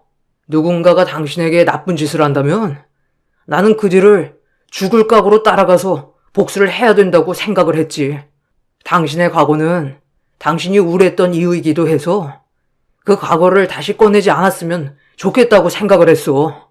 근데 당신을 그렇게 무시하다니 난 정말 참을 수가 없어. 알아, 오빠. 당신이 정말 날 생각해 주는 것도 너무 고마워. 당신의 마음 모두 이해해. 나도 정말 그렇게 하고 싶지만 똑같이 하고 싶진 않아. 그건 오히려 나에게 독이 될 것 같아. 그렇지만 동서 행동에 나도 정말 화가 많이 났어. 나도 어떻게 해야 할까 고민을 많이 했지만 그래도 다시는 나를 무시하지 않았으면 좋겠어. 물론 저도 화가 나고 기분이 나빴지만 그렇다고 해서 당장 집을 구하지 못하는 사람들을 나가라고 하는 건 너무 힘든 일이라 생각을 하게 되었어요. 저의 걱정을 들은 남편은 동서의 식구들을 모두 내쫓아버리는 대신 건물에 있던 반지하로 모두 이사를 보냈습니다. 동서의 식구들은 그 건물에 2, 3층에 나눠 거주를 하고 있었지만 한순간에 반지하로 이사를 가게 된 것이었죠. 그것으로 끝이 날 줄 알았던 남편은 건물 명의를 저에게 바꿔주었습니다. 안 되겠다. 이건 내가 당신한테 꼭 해줘야 될 것 같아. 그러니 꼭 받아줘. 뭐? 내가 어떤 걸 해줬으면 좋겠다는 거야? 나 건물 가지고 있는 거 당신 명의로 해야 되겠어. 그리고 거기 건물은 당신이 이제 관리를 해. 나는 이제 당신만 있으면 되니까. 갑자기? 아니야. 굳이 왜 그렇게까지 해야 해? 괜찮아. 굳이 그렇게까지 할 필요는 없을 것 같아. 안 그래도 당신한테 뭔가 해줘야 되겠다 생각을 했었는데 이게 딱 괜찮을 것 같아. 남편은 그 건물을 저에게 넘겨주었습니다. 그 소식이 동서의 귀에 들어가자 동서는 정말 황당하다면서 따지기도 했어요. 이 건물 주인이 형님이라고요? 왜? 왜 그렇게까지 하신 거예요? 제가 전에 그 말을 했다고 이렇게 하신 거예요? 동서, 아니야. 그래서 그런 건 아니지만 동서가 했던 말은 나뿐만 아니라 남편에게도 기분이 좋은 말은 아니었지. 그래도 제가 없는 말을 한 것도 아니었잖아요, 형님. 그렇게 제가 사과를 했는데 결국 이렇게까지 하시는 거예요? 저희 숨통 조이려고 명예까지 바꾸신 거냐고요? 동서, 여러 번 얘기를 했지만 나는 지금까지 내 배경 숨기면서 살아본 적 없어. 이미 연애할 때도 남편은 다 알고 있었고 거기다가 내 배경 때문에 이미 여러 번 결혼을 거절했는데 시부모님까지 찾아오셔서 이해를 해주신다고 하셨다고. 내가 숨긴 게 아니란 거야. 이미 나는 여러 번 이 얘기를 했는데도 동서가 자꾸만 걸고 넘어지니 이건 고의적이라는 것밖엔 생각이 들지 않겠어? 숨기지 않으려고 했다면서요. 그러면 옥탑방에서 살았던 것도 얘기할 수 있는 거 아니에요? 동서, 정말 아무런 의도 없이 꺼낸 말 맞아? 정말 아무런 의도 없이 순수하게 꺼낸 얘기 맞냐고. 거기에 확신할 수 있어? 아마 그렇지 못하니까 남편도 이런 결정을 내린 거 아닐까? 형님, 진짜 너무하시네요. 그렇게 감쪽같이 속여놓고서는. 속여? 동서, 진짜 뻔뻔하네. 지금까지 누구보다 속여왔던 건 동서 아니야?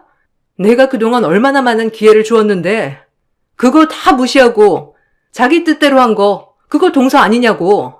정 원하면 동서 하고 싶은 대로 해. 난 내가 하고 싶은 대로 할 테니까. 동서는 제 말에 아무런 대답도 하지 못했죠. 누가 봐도 저를 무시하려고 했던 얘기였기 때문이니까요. 그 이후로 동서는 한 번도 저의 이야기를 꺼내지 않았습니다. 자신의 섣부른 언행이 결국에는 온 가족들을 반지하로 내려가게 된 이유가 되었으니까요. 시집 올 때 반대를 받았던 동서의 마음을 전혀 이해하지 않았던 것은 아니지만 그렇다고 해서 제가 동서에게 미움을 받을 이유는 없었다고 생각해요. 남편이 그래서 더 화가 났던 거고요. 어쨌든 그렇게 강경하게 나가면서 동서의 태도는 확 달라졌답니다. 어떻게든 저와 관계 회복을 하기 위해 노력하는 눈치고요. 그 후로도 남편과는 다툼 없이 잘 지내고 있어요. 연애 때 서로 의지를 하면서 지냈던 것처럼 결혼을 하고서도 서로 의지하며 잘 지내려고요. 저의 긴 사연 들어주셔서 감사합니다. 안녕하세요. 저는 판교에 사는 40대 초반 주부입니다. 저는 목숨을 바꿔도 아깝지 않을 딸과 그리고 남편 이렇게 세 식구끼리 단란하니 살고 있어요. 전 결혼 전에 미술을 전공하여 미대를 나오고 조그맣게 도자기나 접시, 그릇을 만드는 공방을 운영하고 있었죠. 미술 작가가 꿈이었지만 거기까지 도달하지 못하고 그나마 하고 싶은 일을 하면서 살 수 있다는 만족감에 행복하다고 여기며 살았어요. 제가 하고 있는 일이 공방을 운영하며 접시나 그릇을 많이 만들었기에 주부들의 원데이 클래스를 많이 하고 있었고 문화센터 출강도 나가고 있었답니다. 문화센터 출강을 나가면서 저희 시어머님을 만나게 됐어요. 그러면서 막내 아들이라고 꼭 소개해주고 싶다면서 어머님의 중매로 지금의 남편을 만났습니다. 인상도 서글서글하시고 처음부터 저에게 참 잘해주셨죠. 그렇게 수강생님의 권유로 남편을 만나게 되었지만 남편과 결혼에 있어서는 후회해 본 적은 없네요. 아니, 우리 아들이 대기업 다녀요. 삼성 알지? 진짜 번듯하고 얼굴도 잘생겼다니까. 진짜 선생님, 한번 만나봐요, 어? 그래도 아무래도 좀 그렇죠. 회원분이랑은 제가 계속 봐야 하기도 하고 혹시라도 아드님이 저를 마음에 안 들어 하실 수도 있고요. 아니요. 그런 거 진짜 신경 쓰덜덜 마라. 딱 선생님이 우리 아들 스타일이라니까. 내가 아들이 둘 있는데 내년까지 한 명이라도 장가를 보내야지 원. 두 놈을 다 끼고 살 수도 없고. 그리고 두 놈 중에 우리 막내가 인물이 왔다요. 진짜로 나만 믿어보라니까. 처음엔 돌려서 거절했지만 계속되는 권유에 그래 나도 한번 만나나 보자는 생각으로 수락을 했습니다. 그리고 만나게 되었죠. 안녕하세요. 어머니한테 말씀 많이 들었습니다. 역시 어머니 말씀대로 굉장히 미인이시네요. 오시는 길 괜찮으셨어요? 아, 네, 안녕하세요. 신지영이라고 합니다. 저도 어머님께 말씀 많이 들었어요. 퇴근하고 식사 안 하셨을 텐데 식사 먼저 고르죠. 어머님 말씀대로 막내 아드님은 굉장히 미남형이었어요. 직업도 연구원에 누가 봐도 호감형이었네요. 저희는 누가 먼저랄 것도 없이 서로에게 스며들었습니다. 그리고 두 번째 만나는 날 정식으로 사귀게 되었죠. 이른감이 없지 않아 있었지만 그만큼 매력적이었어요. 진짜 어머님이 당신 너무 잘생겼다고 나한테 계속 만나보라는 거야. 난 자기 아들이니까 당연히 잘생겼다고 하시는 줄 알았거든? 근데 자기 처음 보고 놀랐잖아. 너무 잘생겨서. 왜 지금까지 여자친구 없이 혼자 지냈지? 이런 생각도 들었다니까. 나도 마찬가지야. 하도 엄마가 자만 처져 있다고 둥 떠밀어서 나왔는데 엄마가 내 스타일을 이렇게 잘할 수가 없었어. 그렇게 눈에 콩깍지가 씌이면 아무것도 못 말리는 것처럼 저와 남자친구는 서로에게 푹 빠져 버렸어요. 예비 시어머님께 너무 감사했죠. 남자친구는 얼굴만큼이나 성격도 좋았어요. 똑부러지고 배려심도 깊었네요. 그동안 옹졸한 남자들만 만나왔다고 생각했던지라 지금의 남자친구의 화끈한 성격도 너무 마음에 들었죠. 그렇게 연애를 이어가고 있을 무렵 어머님께서는 결혼을 말씀하셨어요. 선생님, 아니, 이제 바뀌니까 편하게 불러도 되죠? 우리 아들도 이제 30이 넘었고, 난 올해 안에 결혼했으면 하는데. 아, 네, 그럼요. 말씀 편하게 하세요. 아, 결혼이요? 아직 저희 만난 지 6개월도 안 됐고, 물론 지금이야 너무 좋은 모습만 보고 있는데, 그래도 서로 조금 더 알아가 봐야 하지 않을까요?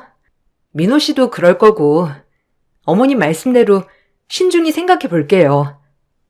아이고, 그래요. 민호랑 집에 좀 놀러 오고 그래. 이제 가족들 사이인데 편하게 해요.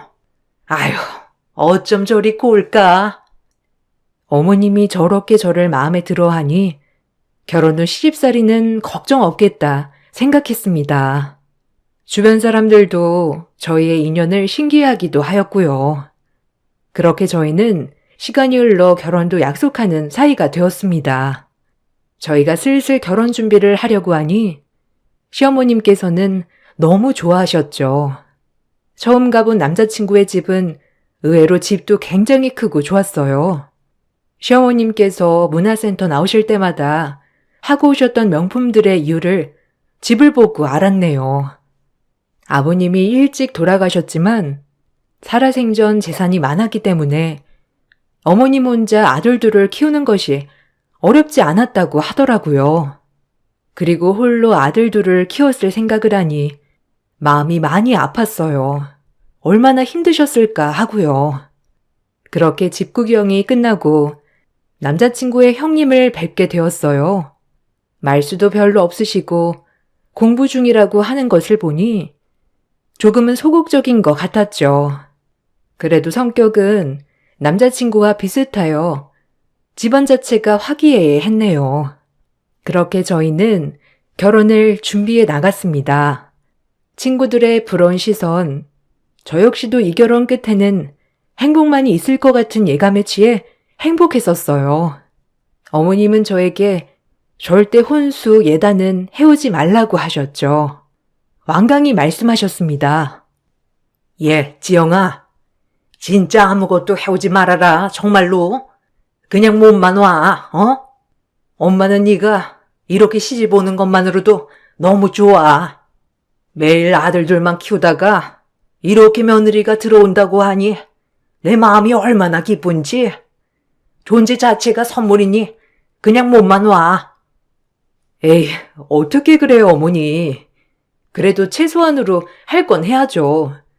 어머님이 저한테 주신 게 이렇게 많은데. 아니야, 지영아. 진짜 괜찮아. 그냥 나랑 결혼해 주는 것만으로도 넌 최고의 선물이야. 진짜 아무것도 하지 마. 알겠지? 우리 복덩이. 이제 복덩이라고 불러야겠다. 우리 지영이가 들어오고 그네도 시험 합격한 거 아니? 그 어렵다는 회계사 시험에 통과해서 세무사도 되고 아주 가만 보면 지영이가 복덩이라니까. 우리 집 일이 너무 잘 풀려. 어머니, 감사해요. 그렇게 생각해 주시면 저야 너무 영광이죠. 아주버님이 열심히 하셔서 잘 되신 건데. 그렇게 전 결혼 전부터 사랑을 듬뿍 받는 며느리였습니다. 어머님은 혼수와 예단은 해오지 말라고 하셨지만 기본적으로 저희 집에 들어갈 가전이나 가구, 그리고 어머님께 조그만 선물을 해드렸고요. 이것마저도 못하게 하셨지만요. 그렇게 저희는 일사천리로 결혼을 하게 되었죠. 결혼 후 친구들은 시댁 때문에 스트레스를 받는 일이 많았지만 저는 그때까지도 정말 시댁이 너무 좋았어요. 오히려 제가 남편에게 어머님 뵈러 가자고 할 정도로 말이죠.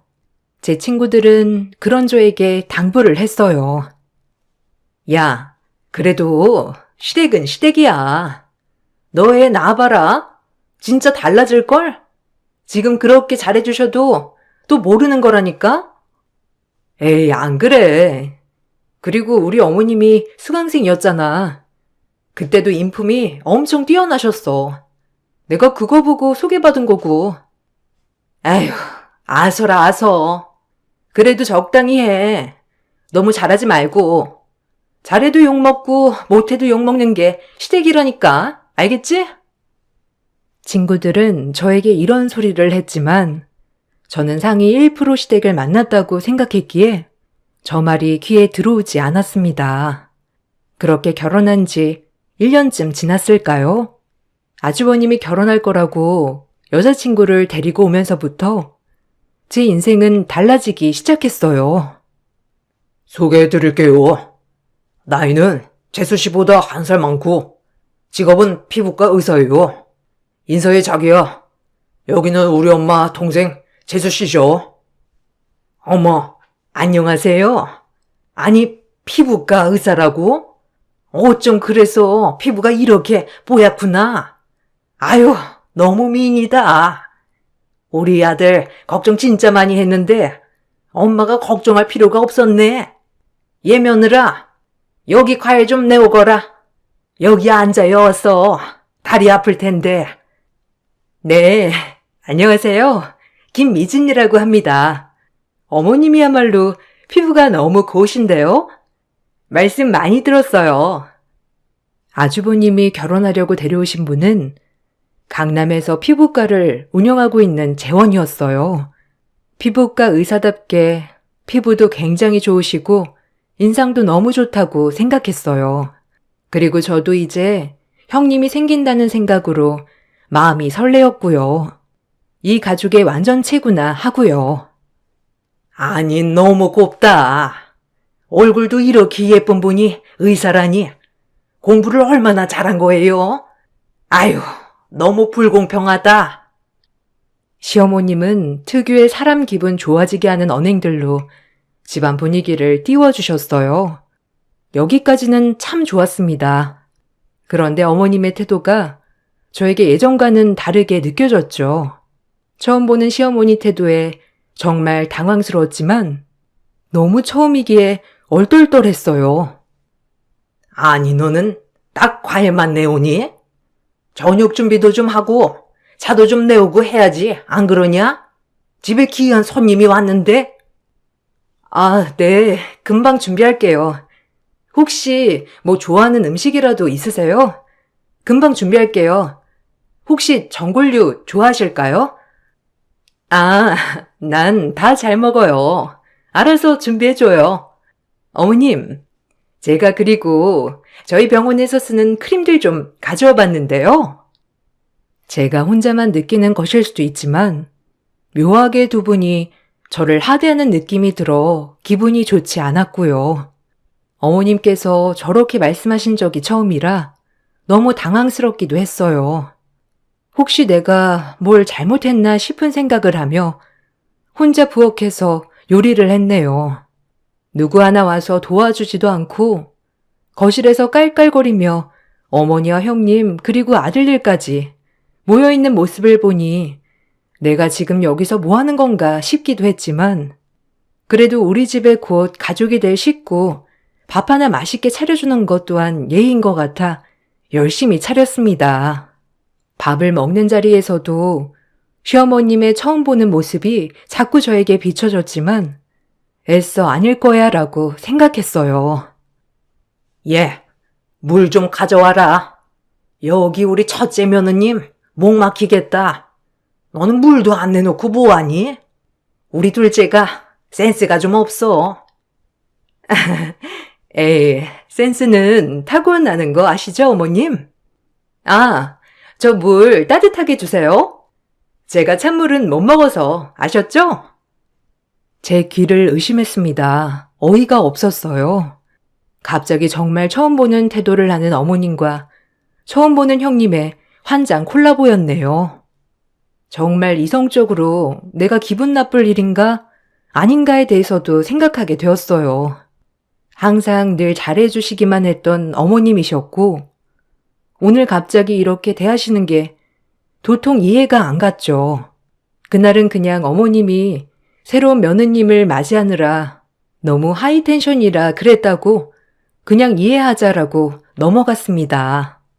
그리고 그 이해가 무색하게 어머님은 그날 이후 완전 딴 사람이 되셨습니다. 어머, 이런 거 선물 안 해도 되는데. 결혼 준비하기도 바쁜데 너무 과한 거 아니니? 아이고, 예뻐라. 가방도 너무 곱다. 너 닮았어.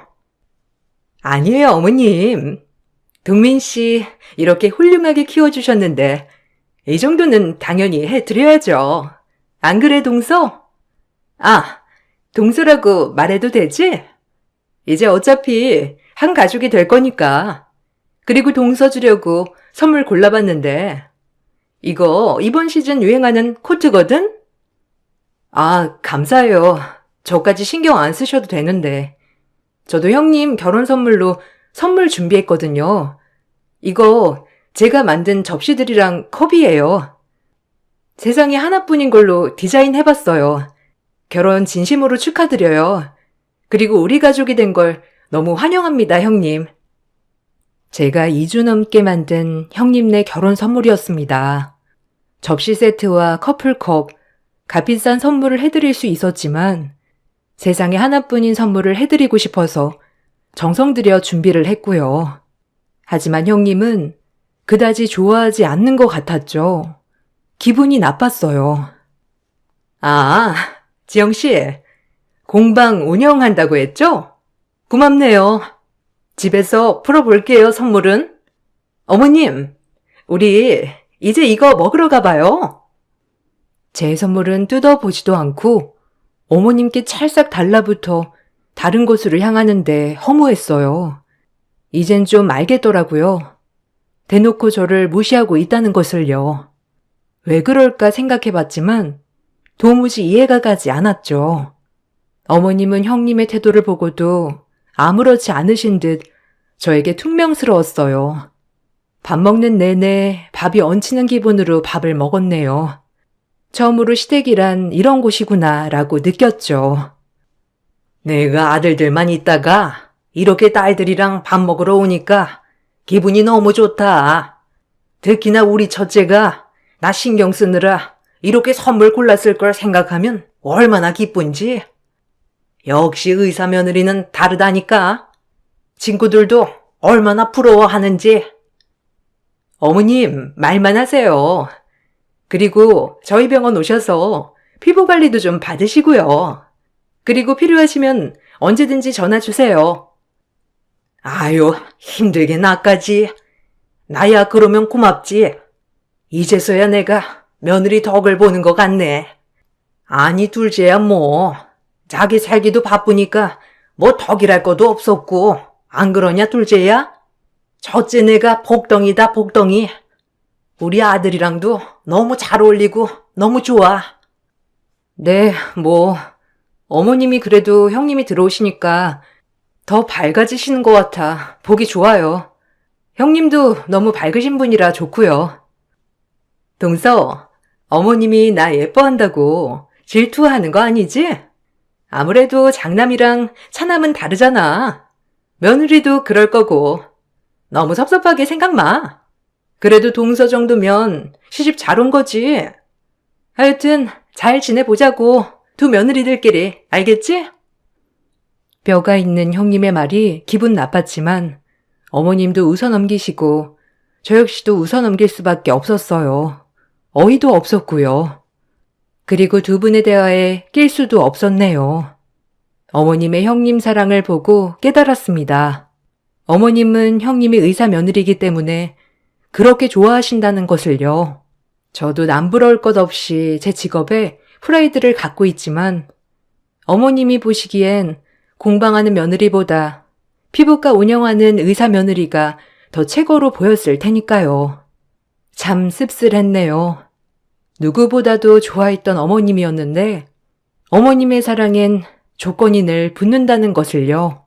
처음부터 알았으면 충격까진 아니었을 텐데 지금에서야 이러시니 받아들이기가 힘겨웠죠.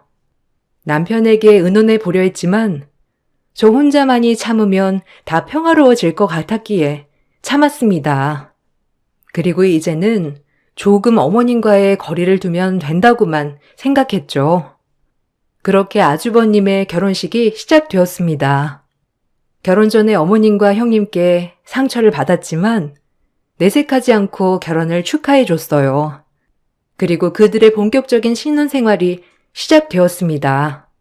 어머님은 제게 전화를 거셨어요. 얘 둘째야. 이번에 너 형님네 신혼여행 다녀오면 그래도 집에서 식사 준비해야 하지 않겠니? 뭐 생각해 둔 거 있니?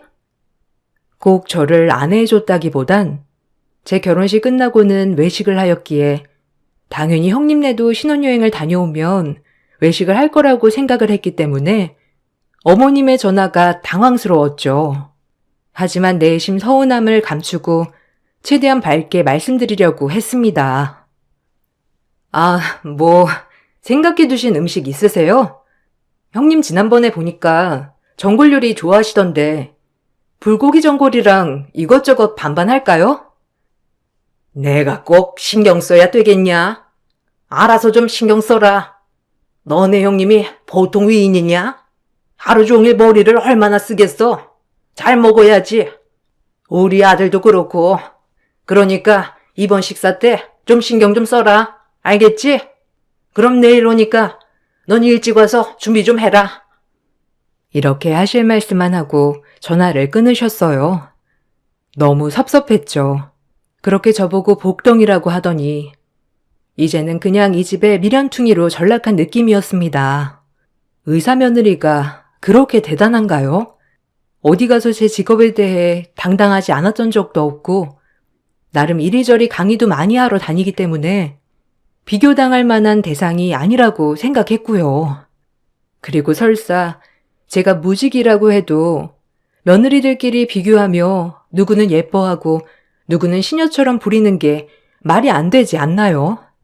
정말 어머님한테 섭섭했습니다. 그리고 마냥 이렇게 당하기만 해선 안 된다고 생각도 했고요. 그리고 형님이 신혼여행을 다녀오는 날 저는 아침부터 장을 봐서 어머님 댁에 들렸습니다. 그렇게 없는 솜씨지만 최대한 노력을 해 불고기 전골과 이것저것 밑반찬을 준비했어요. 그리고 형님네가 여행을 다녀오고 나서 어머님은 또 한 번 입이 귀에 걸리셨죠. 오늘 하루 종일 음식 만드느라 고생한 저는 안중에도 없고 그저 형님 고단할까 전전긍긍 하셨네요. 그리고 형님도 마찬가지로 제가 준비한 음식은 거들떠도 보지 않았고요. 어머님, 다녀왔습니다. 그래도 오랜만에 외국 나갔다 오니까 좋더라고요. 제가 어머님 드리려고 선물 사왔어요. 아, 동서 것도 있어. 앉아서 뜯어봐. 어머님한테는 이 스카프가 잘 어울릴 것 같아 샀고요. 동서는 핸드크림. 기껏 사온 핸드크림으로 생색내는 꼴을 보고 있자니 어이가 없었습니다. 그래도 저를 생각해서 사다 준 것이니 좋아하는 척이라도 했죠. 아, 감사해요, 형님. 안 그래도 핸드크림 진짜 필요한 건데 잘 쓸게요. 한식 드시고 싶은 것 같아 식사 준비했어요. 얼른 드세요. 아유, 고생스럽게 뭘 이런 걸 다 사온다냐? 힘들었겠다. 스카프 어떠니? 어울리니? 고마워, 우리 센스쟁이 큰 며느님. 그렇게 식사는 시작되었어요. 형님은 음식을 먹으면서 이것도 짜고 저것도 짜고 아주 요리한 사람 무한할 정도로 타박을 했어요. 아우, 짜. 동서가 간한 거야? 어머님도 혈압 있으셔서 짠 거는 조심해야 해, 알지? 너무 짜다. 이건 맵고. 죄다 자극적이네. 피부에 얼마나 안 좋은데, 동서. 동서는 가만 보면 요리는 소질 없는 것 같아. 내가 지난번에도 느꼈는데. 아니, 조속가 나왔으면 손재주가 있는 건데. 어쩜 이렇게 요리는 똥손이야? 나중에 나랑 요리 클래스나 한번 다녀오자. 확 늘 거야. 그럼 형님은 입맛에 안 맞으면 직접 해 드시던가요? 정성 들여 요리한 사람 무한하게 뭘 그렇게 핀잔만 하세요? 형님 손은 얼마나 금손인지 궁금한데 다음번엔 형님이 실력 발휘 좀 해보시던가요? 기대할게요. 진짜 밥 먹는데 주걱으로 머리통을 때릴 뻔했어요. 기껏 아침부터 장을 보고 차렸더니 짜다, 싱겁다, 맵다. 부글부글 끓었네요. 그렇게 안 짜던데? 형수가 너무 싱겁게 먹는 거 아니에요? 집에서는 이 사람이 해준 요리 다 입맛에 맞던데. 엄마도 곧잘 드시고. 아유, 얘. 그동안 내가 말을 안 해서 그렇지. 사실 둘째가 좀 짜게 먹긴 해. 그거 고쳐야 해. 의사가 잘 알지, 안 그래? 아, 짜게 먹는다고는 처음 들어봤네요. 나름 저도 싱겁게 먹는다고 생각했는데. 뭐 짜다고 하시니까 똥손인 저는 주방일에 손 떼야겠네요, 이제. 어머, 동서, 삐졌어? 아니, 나는 그냥 동서 건강이랑 어머님 건강 생각해서 말하는 거지. 내가 뭐가 돼? 저런 식으로 저를 옹졸하게 몰아가는 걸 보고 또 한 번 부글부글 끓었지만 참았습니다. 정말 제 인생 최대의 고비였어요. 그리고 시간이 흘러 저와 형님은 임신을 하게 되었습니다. 하필 같은 해에 임신을 하게 되어 출산까지 비슷한 시점에 하게 되었죠. 어머님은 출산할 때마저도 저를 섭섭하게 하셨어요. 어머님은 형님이 아이를 낳게 되었을 땐 500만 원을 주시더니 제가 애를 낳았을 때는 100만 원을 주셨어요. 금액이 중요한 게 아니라 같은 손주인데 금액으로 저렇게 차별하시는 게 기분이 너무 나빴죠. 이것 또한 형님이 와서 제 속을 긁길래 알게 되었어요. 형님은 늘 이런 식으로 항상 제 속을 긁어 놓았습니다. 동서, 축하해. 우리 둘 다 딸을 낳았네. 아니, 어머님 왔다 가셨어? 어머님 무리하셨더라고. 우리한테 500씩 주시고. 자기도 그 정도 받았지? 네? 500이요? 아, 어머님 그런 걸로 차별하시네요. 네, 형님도 몸조리 하느라 힘드실 텐데 여기까지 오시고 감사해요. 아기는 잘 크고 있어요? 그럼, 맞다. 우리 어머님이랑 합가하기로 했어. 아무래도 나 일하는데 아기를 전적으로 어머님이 케어해 주신다길래. 아, 그래요? 잘 됐네요. 어머님도 적적하시지 않고 형님도 병원 확장했다고 했잖아요. 또 복귀하셔야 하니까. 그러니까 전문직이 그래도 이게 좋지 뭐. 휴직 다 할 수 있고 다시 복직하는데도 문제 없고, 안 그래? 자긴 공방 어떻게 됐어? 저도 강의랑 클래스만 하려고요. 당분간 아기는 제가 봐야 할 것 같아서 아기 어린이집 가기 시작하면 저도 공방 열어야죠. 무리하지 마. 그래도 어영부영해서 도우미 아줌마 쓰느니 그 돈 벌 바엔 그냥 아기 보는 게 나을 수도. 그지? 출산 후에도 병원까지 와서 은근 속을 뒤집는 형님이었죠. 늘 형님은 처음부터 제가 형님 아래에 있다는 듯이 행동했으니까요. 그래서 출산 후에는 더더욱 시댁과 형님을 멀리했습니다. 어머님이 절 대하는 것도 예전 같지 않은 것을 남편도 알았기에 시댁에 가는 것을 강요하지도 않았고요. 하지만 어머님은 제가 편하신지 항상 형님네 병원을 방문하거나 할 때는 저를 호출하셨어요.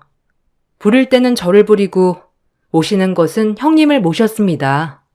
어머님과 단둘이 있었을 때는 전혀 문제가 되지도 않았고요.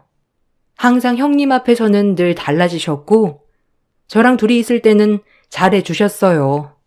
오히려 이런 모습들이 더 싫었지만요. 그렇게 시간이 흘러 벌써 저희 아이들이 초등학교 졸업하는 날이 되었어요. 제 딸은 그래도 공부를 곧잘 하였고 똘똘하며 사랑스러웠죠. 천성이 너무 밝고 착했고요. 형님네도 마찬가지로 공부를 곧잘 하였어요. 두 집 다 공부를 잘하다 보니 오히려 괜찮았어요. 한 명이 처지거나 하는 것이 없이 두루두루 둘 다 곧잘 하였으니까요. 그나마 평화로웠습니다. 하지만 사사건건 어머님은 형님네와 저의 애를 비교하기 시작했어요.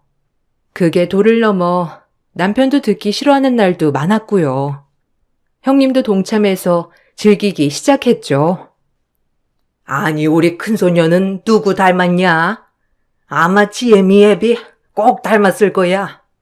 어쩜 이리 똑똑해? 애가 확실히 달라, 총기가. 그러니까요. 중학교 가면 본격적으로 특목고 준비해야죠. 아무래도 제 아빠처럼 세무사도 괜찮은데. 둘째는 착하긴 한데 뭐가 될지 모르겠네. 둘째는 뭐 시킬 거냐? 뭐 생각은 있니? 너처럼 미술은 시키지 마라.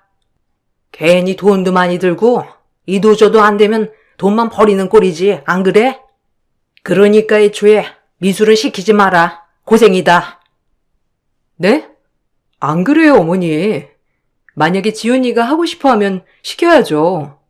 아직 뭐 딱히 하고 싶어 하는 건 없는 것 같아서 중학교 가면 자기가 하고 싶은 걸 찾지 않을까요? 거기에 맞춰 지원해줄 예정이에요. 그리고 미술을 하고 싶다면 시킬 거고요. 아직은 몰라요.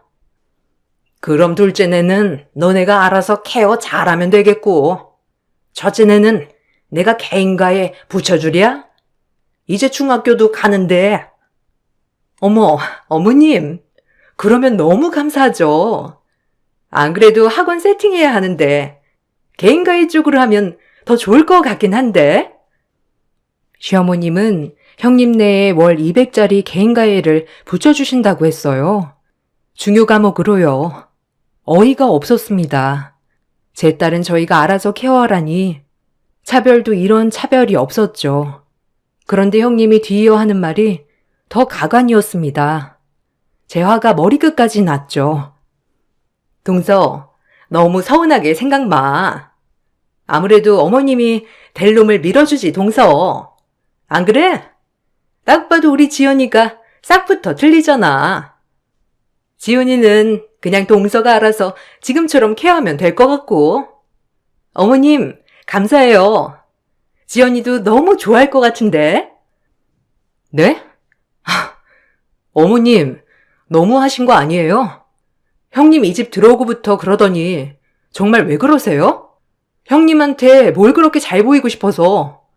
그리고 될 놈을 밀어준다고요? 어머님이?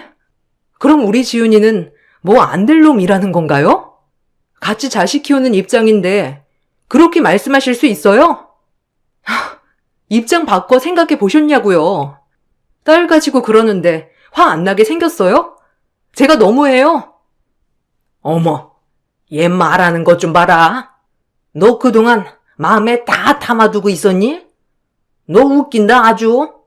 아니 어쩜 이렇게 또박또박 소리를 지른다니 너. 그동안 얼마나 참았던 거니? 아주는 그렇게 뜨고 무섭다 너. 그네야, 얘 좀 봐라. 뭐 잘못 먹었다니? 동서, 진정해. 무슨 말을 못하겠네? 아니 당연히 큰 손주 밀어주는 게 당연하지. 욕심도 커 동서는. 지훈이는 내가 이 책 주마.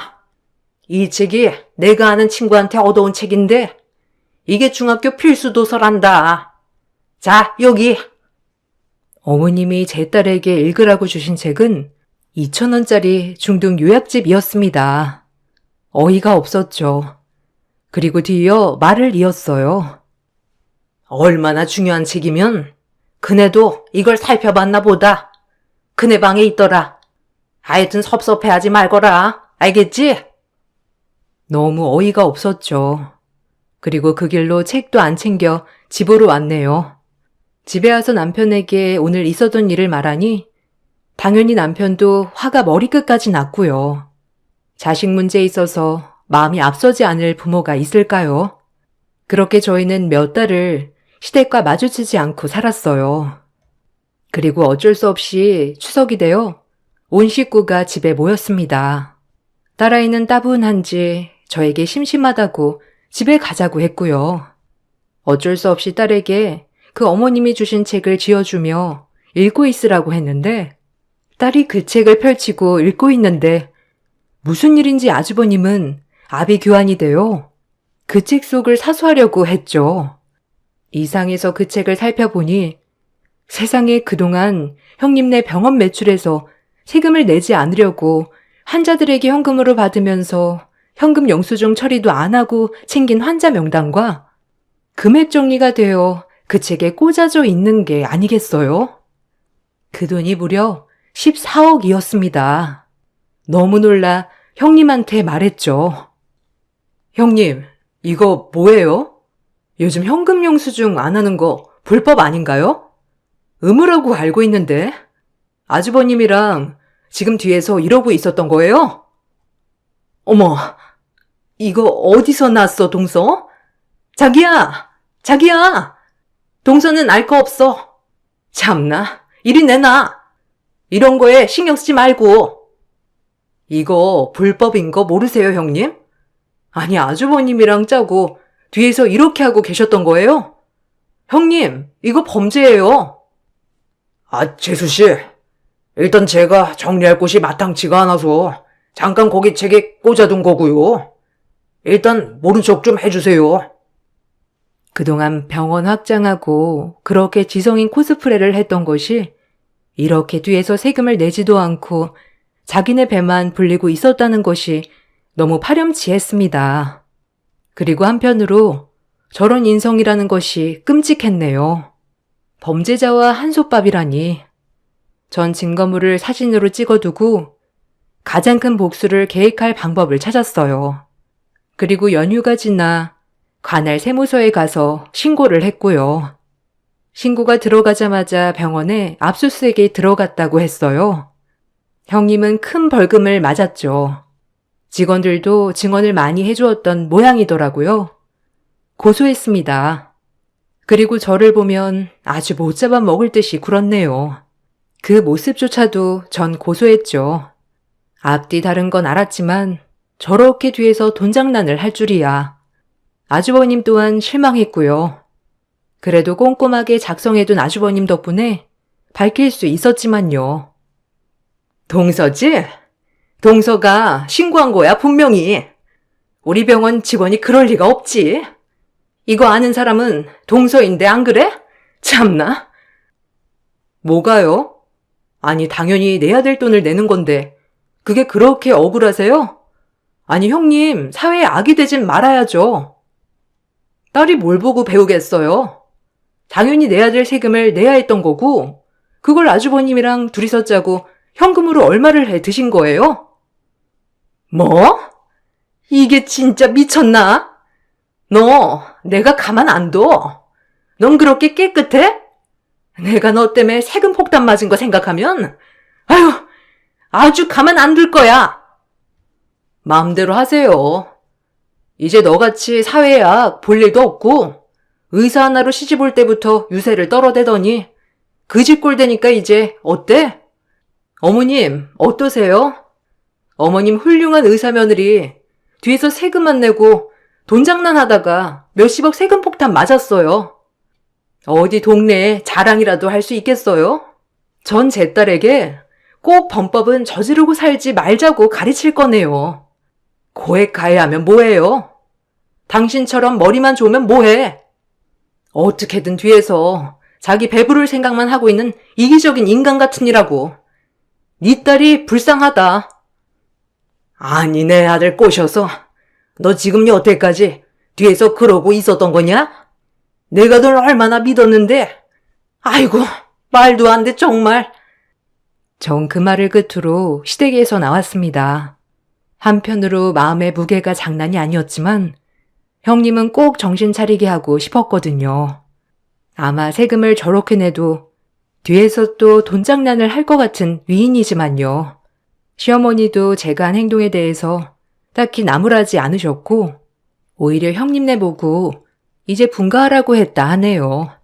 아무래도 이만저만 실망이 아니셨겠죠. 본인 아들도 큰일 날 뻔했으니 그 여자는 병원을 팔아 일반 그냥 병원에 페이닥터로 일한다고 하더군요. 남편 말에 의하면 아직도 정신을 덜 차렸다나 뭐라나. 이미 업계에서는 소문이 나서 지금 일하는 병원도 선배 병원에서 간신히 부탁하여 하고 있다고 했고요. 이번 일로 저는 저희 딸에게 부끄럽지 않은 엄마가 되는 것, 이게 큰 목표가 되었습니다. 그리고 훌륭한 사람보다는 인격이 훌륭한 성인으로 성장하기만을 바라게 되었죠. 지금도 완벽한 엄마는 아니지만 앞으로 제가 할 수 있는 한 최선을 다하는 엄마가 되려 합니다. 추운 날 감기 조심하시고 긴 글 읽어주셔서 감사합니다.